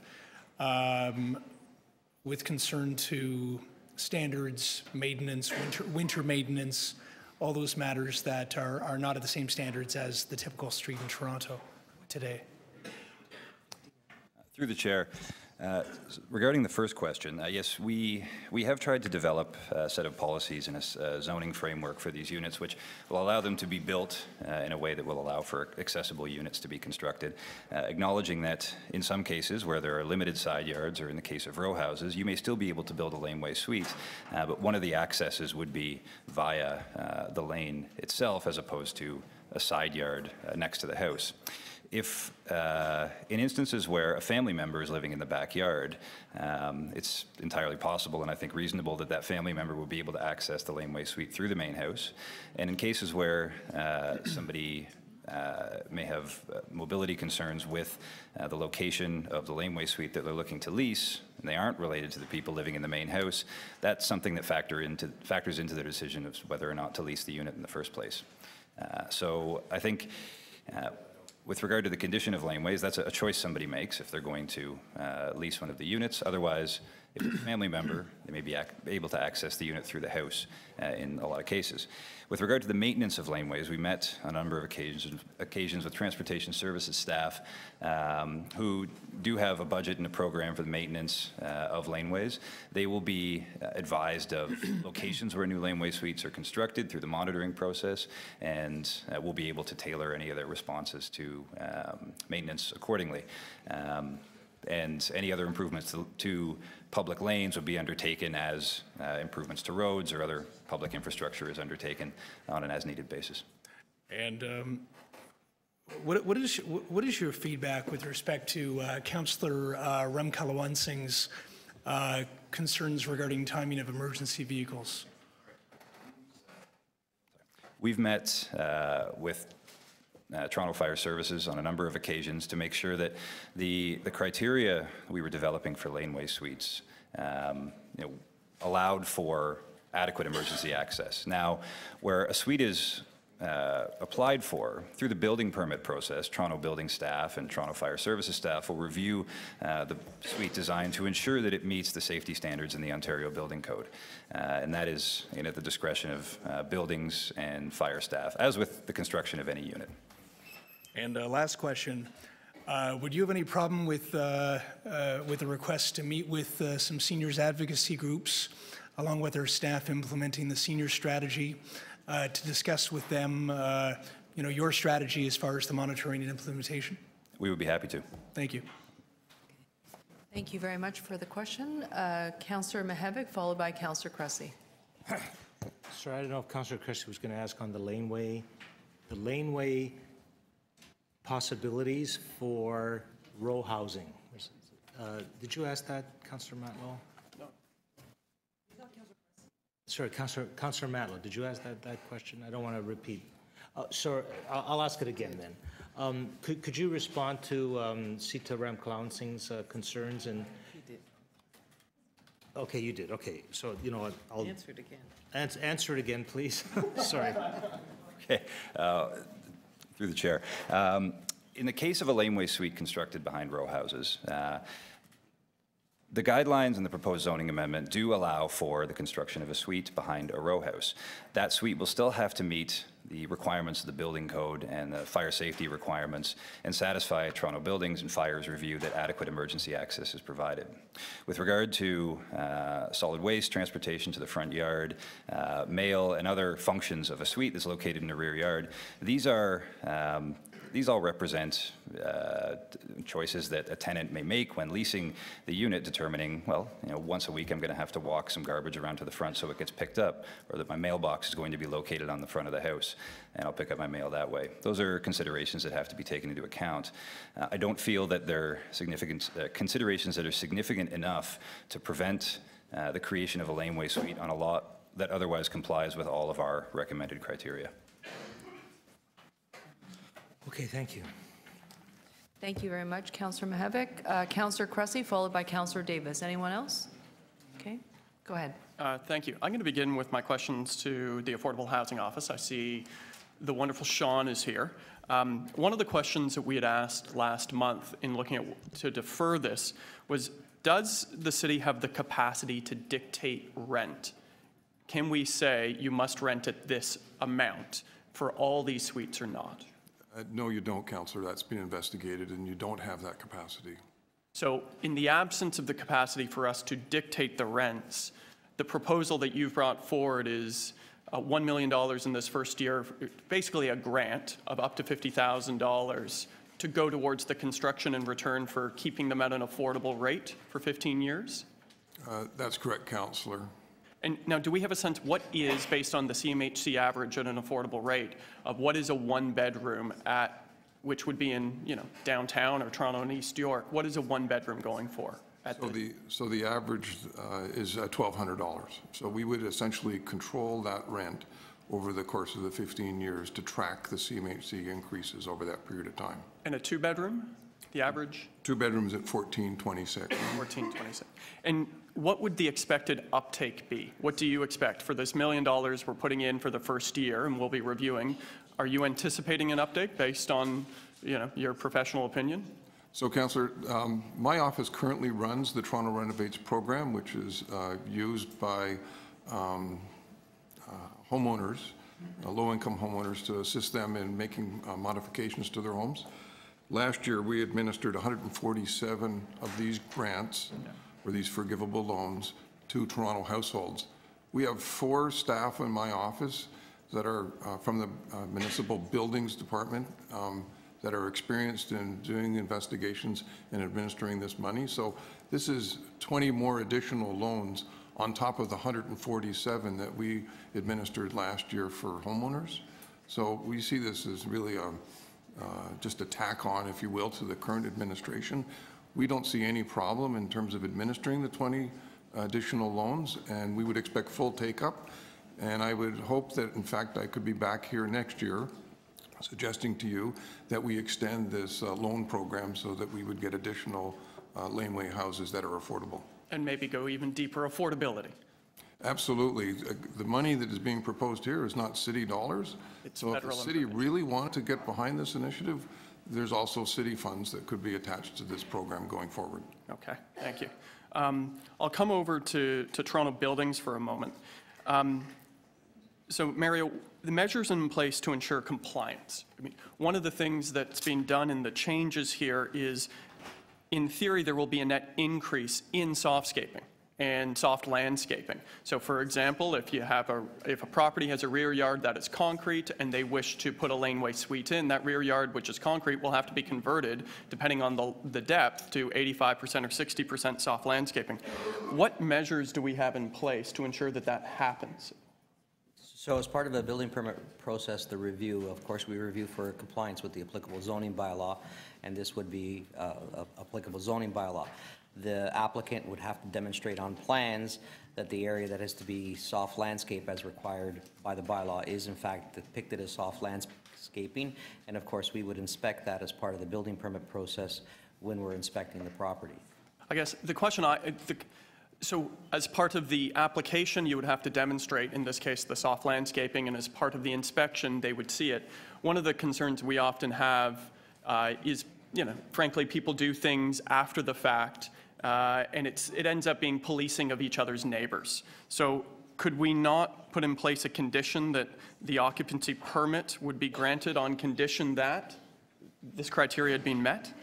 Councillor, no, unfortunately, City Council doesn't have the authority to intervene or step in the place of where there are provisions in the building code with respect to occupancy. Okay. So you could not introduce a bylaw that prohibits occupancy where the building code specifically outlines where occupancy shall be granted. Occupancies of buildings, including this type of buildings, are not predicated to zoning compliance. So if there is a zoning compliance, non-compliance, we would still need to allow occupancy. And I'll go to city planning with my final 10 seconds. A lot of questions on cars. And one question that's being raised is, if you're building a laneway suite from scratch and there's no existing garage, why not just have it for housing and not have a car? Is that something that you would be supportive of or willing to look at as part of the monitoring based on the uptake? Through the chair, I think it's something we should look at through the monitoring period. I think the bylaw, as written, is flexible to allow for the option to provide parking or not, and I think it will be interesting to see how that plays out during the monitoring period before we make any specific adjustments. Okay. Thank you. Thank you very much, Councillor. Our next Councillor to question is Councillor Davis. Okay, I know that there are suggestions and deputants who said there's going to be more green space than is allowed currently or required currently under our zoning bylaw. But we are sharing backyards now, so our front yard and backyard. We're confident that the 5-meter separation and the minimum or maximum widths are going to provide sufficient, I guess, outdoor amenity space, basically, is what we call it for multi-unit dwellings. And how does it compare with the outdoor amenity space that we require for multi-residential buildings? The amount of outdoor amenity space or rear yard space on a lot, residential lot, and including a lot with a laneway suite, greatly exceeds the minimum required amount of outdoor amenity space for an apartment or mixed-use development. The tree protection official plan amendment and amendments to the municipal code, I was quite surprised to see that you found. I was pleased to see that you strengthened those provisions. Are these provisions that we should or could and should be putting into the official plan and amendments to the municipal code for all developments to ensure that we protect more trees? Could we do that? I think that is, through you, Madam Chair, is something that we could certainly raise with our Parks, Forest and Recreation colleagues, but it is something we could take a look at in the larger context for the downtown. Now, this recommends that they refuse to grant permits, but how does that change the existing practice? Because right now, what we understand is they can't refuse, maybe forestry. I'm not sure if my colleagues from forestry are here, but that is a separate process from a building permit process, and the two shouldn't be intermingled necessarily. So if a building permit complies with the applicable zoning bylaw, the chief building official is obligated to issue a building permit, despite the fact that that permit may result in the injury, damage, or removal of a tree that is necessarily protected under the tree bylaw. Right. Because the private tree bylaw and the city tree bylaw are not listed as applicable laws. Having said that, the fact that you have a building permit, that doesn't mean that it's all the necessary approvals that are required to undertake a construction. There are other approvals. So they would still need to obtain the necessary approval to remove or injure the tree. Of course, if they injured or removed the tree illegally or without permissions, there are penalties under that bylaw. So, but there's nothing different about the process that's proposed here than what currently exists. For instance, for an as-of-right approval, other than you're strengthening the language in the official plan for specifically OP 403. Is that correct? I'll speak just to the building permit process, and then... It's no different. It's no different, no. Okay. So forestry, this requests you to go and talk to an applicant if there's a proposal to remove a tree. It asks you to refuse, and I'm wondering how that's different than what we currently have as a practice. Is forestry here? They are. I just quickly, my understanding of the process is that right now, urban forestry will generally approve permits to remove a bylaw tree if it's required for as-of-right construction of a building. Right. The way that this differs is there's direction given to forestry staff to refuse that permit and to direct the applicant to come talk with city planning staff and forestry to look at redesigns to the suite to preserve the tree. How is that different, is what I'm asking, because that is my understanding of what currently happens. Is that not true? Yes. Sir. Okay, I have other questions. So perhaps forestry staff can answer? Hi, my name is Vojka Miladinovic. I work with the City of Toronto Urban Forestry Policy and Planning Group. So the permit, the fact that urban forestry would refuse the permit to issue the tree removal or injury would, the only difference would be in that the applicant would then need to look into other ways to protect the tree. They would need to look into other ways of construction in order not to contravene the bylaw. However, they would still have their building permit. So, yes.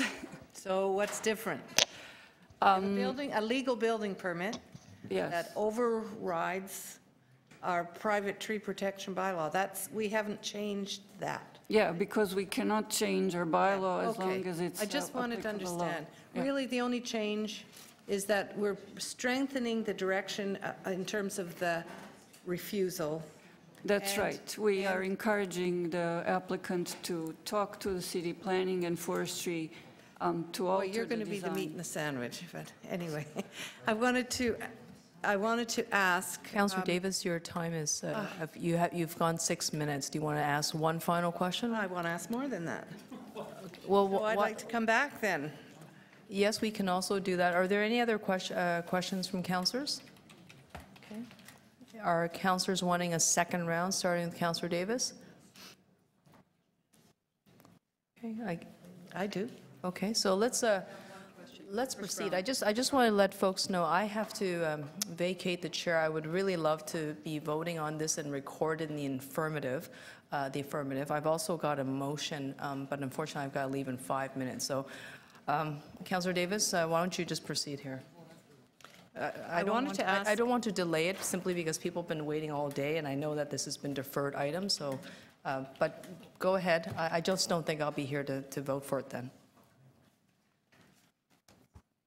I wanted to ask about the amendment in OP 403, which is intended to deal with applications for severance. So you have contemplated that there may be situations where applicants will then come forward and say, we want to sever our land. Tell me how these standards or these, I don't know what you call these, requirements would prevent that, or does it? Through the chair, in our opinion, the proposed policies really restrict the opportunity to sever suites constructed, except in some very specific instances.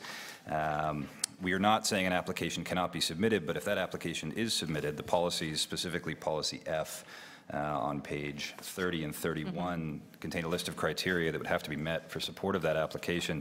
Those criteria are difficult to meet in all but some exceptional cases. And from a process point of view, a zoning bylaw amendment will be required along with one of the applications under the Planning Act or the Condominium Act to consider that severance or division of land. It would be a zoning bylaw amendment.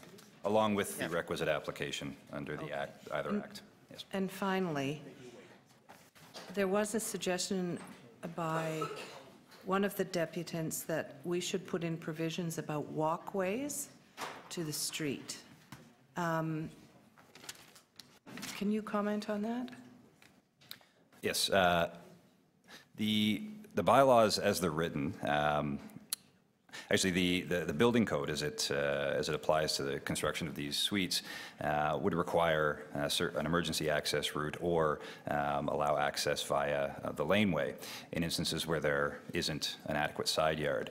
The way that these guidelines and this process is structured, access to these suites would be in either of those two options. And so properties that didn't have adequate side yard access or were not within 45 meters, for instance, of a public street along a laneway would not be able to construct a code-compliant laneway suite, is our understanding, at the discretion of Toronto Fire and Toronto Buildings.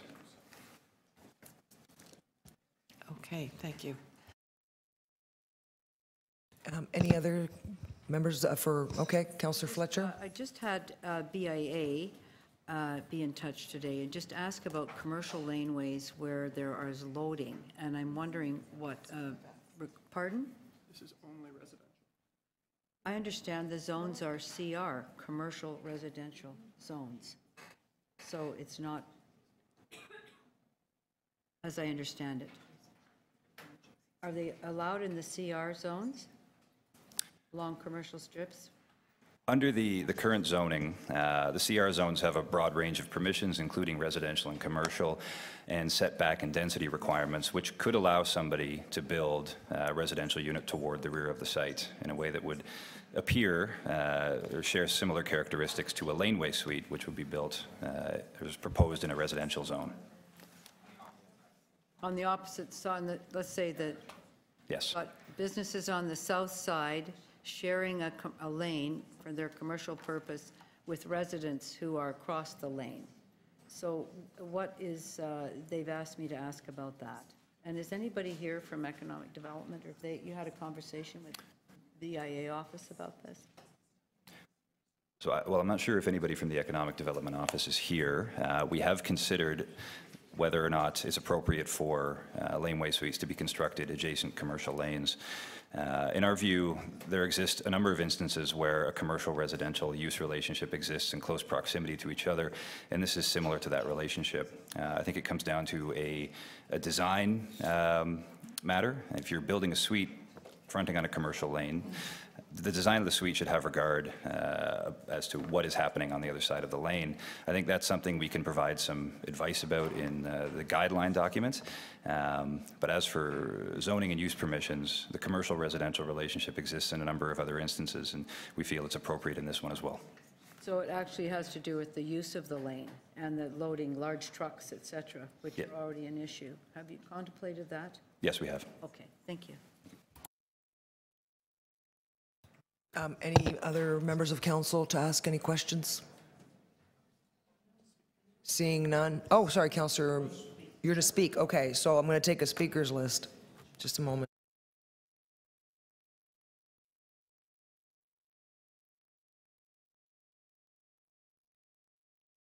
Councillor Mihevc, I saw your hand up.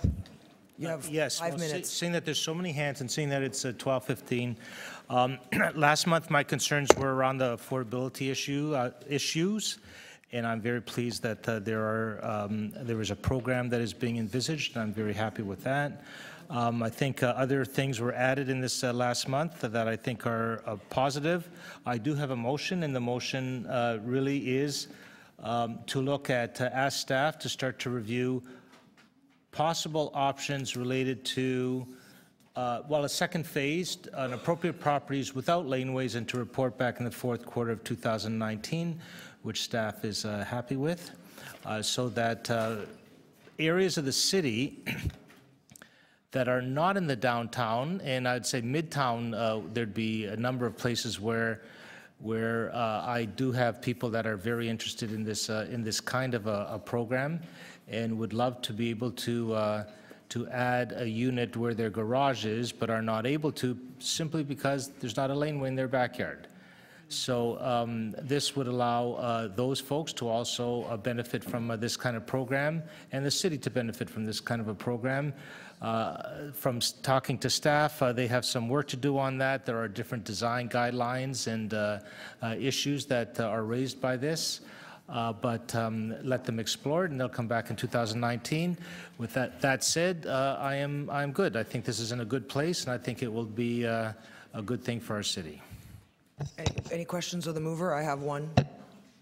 Councillor Mihevc, so I'm just wondering about your motion. You're aware that we have like something in the official plan that prohibits a house behind a house. So how will this be in contradiction to that? Possibly. Have you considered that? Yes, I have, and frankly, it's no different than a laneway house. It's just, laneway house is a house behind a house. A laneway suite behind it's a... Get it right. It's to include suites on appropriate properties. It's the same as it is now. The only difference is right, but you're aware that we don't allow housing behind housing through in our official plan. You are aware of that? I am aware of that. Okay, thank you. Mm-hmm. You have 5 minutes. No, simply, so what is your interpretation of the term appropriate places? Well, I think that's to be defined, and I'd look forward to staff's report on it. I could see many an instance where it would not be appropriate because of a shadow impacts or tightness of the lot, size of the lot, depth of the lot. But I would see many instances. I'm thinking of Forest Hill, Cedarvale, like Hillcrest communities where in fact it would be very appropriate. And like what? Could you give an example of what is an appropriate place in your view? Like what are you referring to? A place that has frankly a driveway, and they have an independent garage, to have a unit on top of the garage, or to flip their garage into a two-story suite to serve their parents, their children, the nanny, whatever, Joe Cressy, what have you. Joe, you can live with me. And the chickens. Mike won't take you, I'll take you. Did you? Sorry, I'm sorry. Are there any other questions to Councillor Mihevc? No? Okay. I have Councillor Cressy up next. You have 5 minutes, and if you have a motion, please introduce it at the start. Thank you, and I'm going to introduce a motion and a couple amendments. First of all, the motion, I'm moving the supplementary recommendations, and then I have a couple amendments which I'll explain here, related to cars, related to trees, and related to row housing.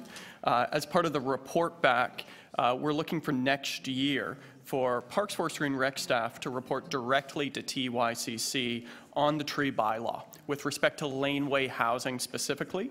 In particular, we want to look at, I would say, private trees and the diameter width of trees, but we're asking staff to report back. Also, as part of the monitoring, one of the things I think we need to look at through the monitoring process, frankly, is cars. And a question I have is, for properties that don't have a garage, do we need cars? Should we be prioritizing the laneway going forward as for housing and livability or for cars? And that's something I think as part of the monitoring we need to look at, along with the question that's being raised related to row housing. And so asking staff to look at those. And those are the amendments that I'm moving along with the supplementary recs. Let me begin my comments, first of all, by thanking all those involved. Councillors McMahon and Bailao, who introduced this and have been tenacious over a year to get us to this point.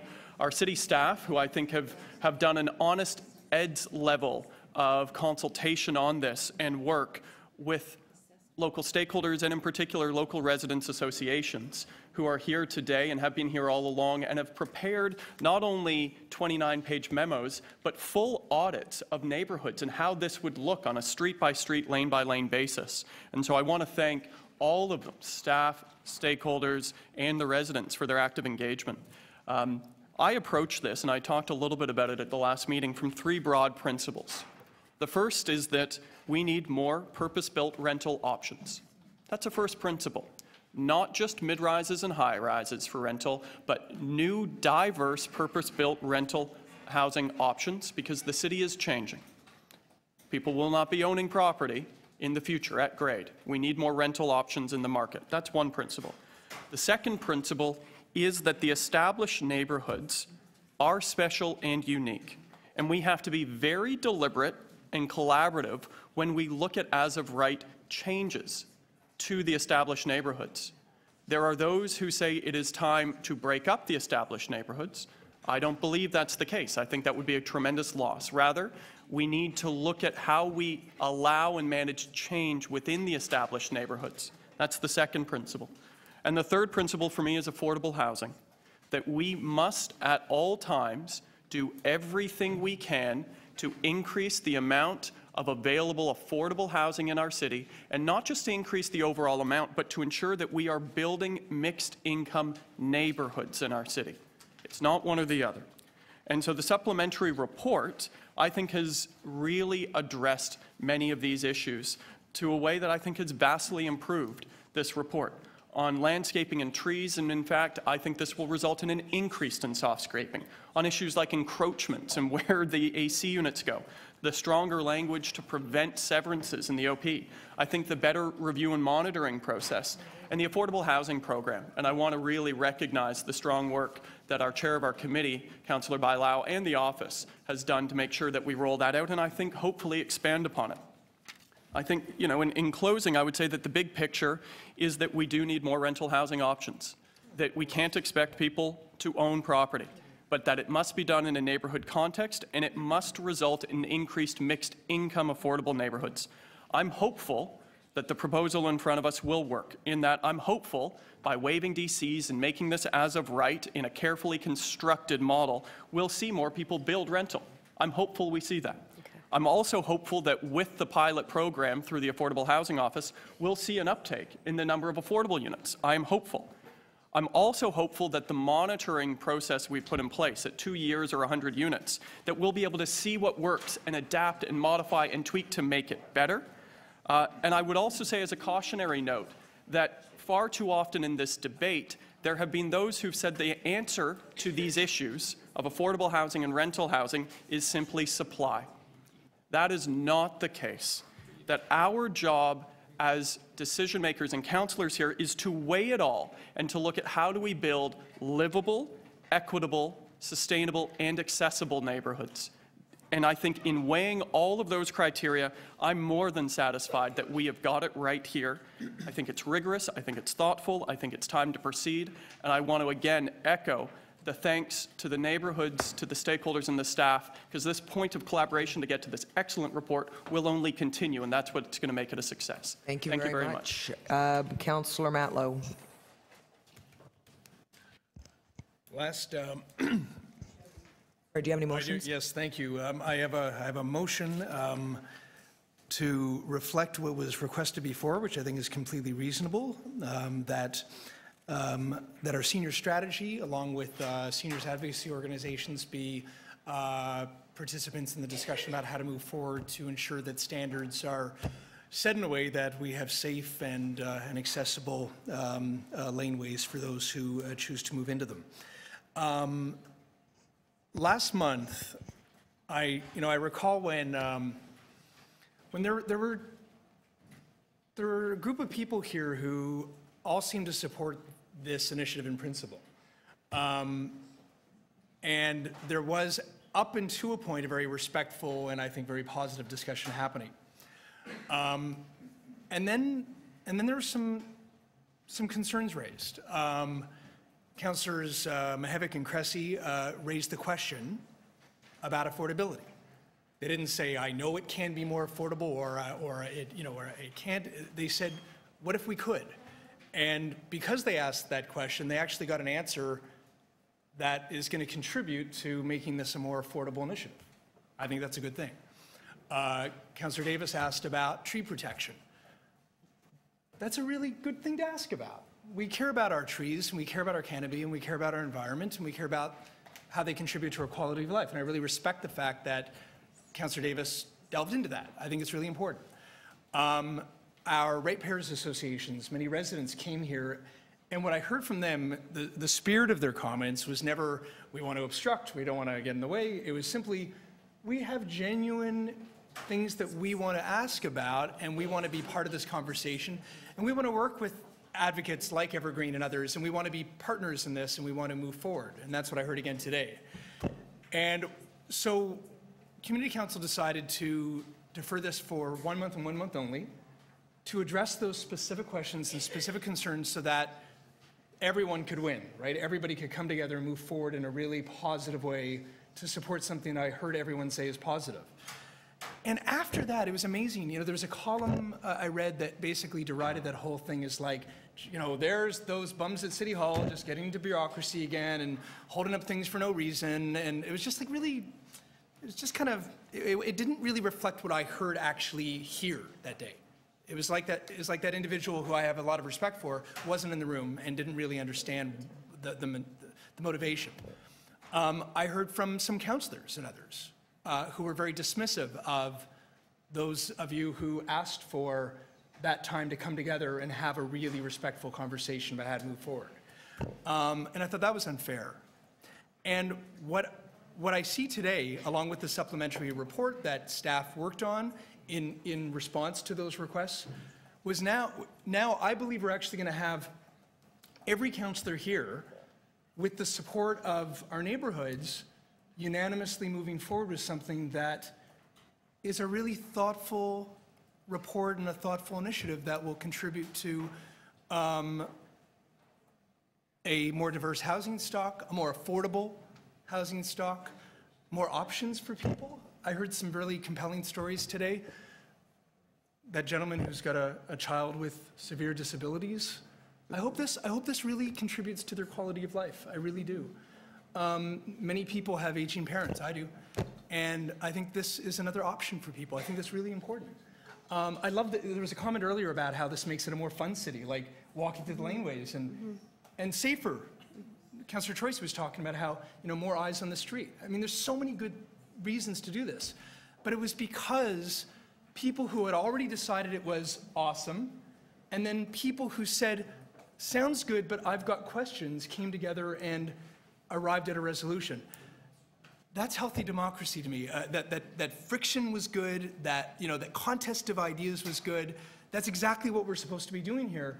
And I just hope this is a lesson for all of us that on issues like this, it's okay to question. It's okay to say, I don't get it. It's okay to say I've got a problem with something, as long as we meaningfully come together and try to arrive at a resolution. And we did that. And I'm really impressed with the councillors who brought those questions forward. And I'm really impressed with the residents who brought those concerns forward, but didn't come in like crossed arms. We're open to working those out. Councillor Matlow. And to conclude, very impressed with Councillor Bailao for championing this initiative. Thank you. Okay, thank you very much, Councillor Matlow. We are now Can I just 1 move- minute from Can I move an lunch. extension to finish this? No. Unfortunately, we're not going to move any extensions because Councillor Wong Tam will be here for the one. I want her to be here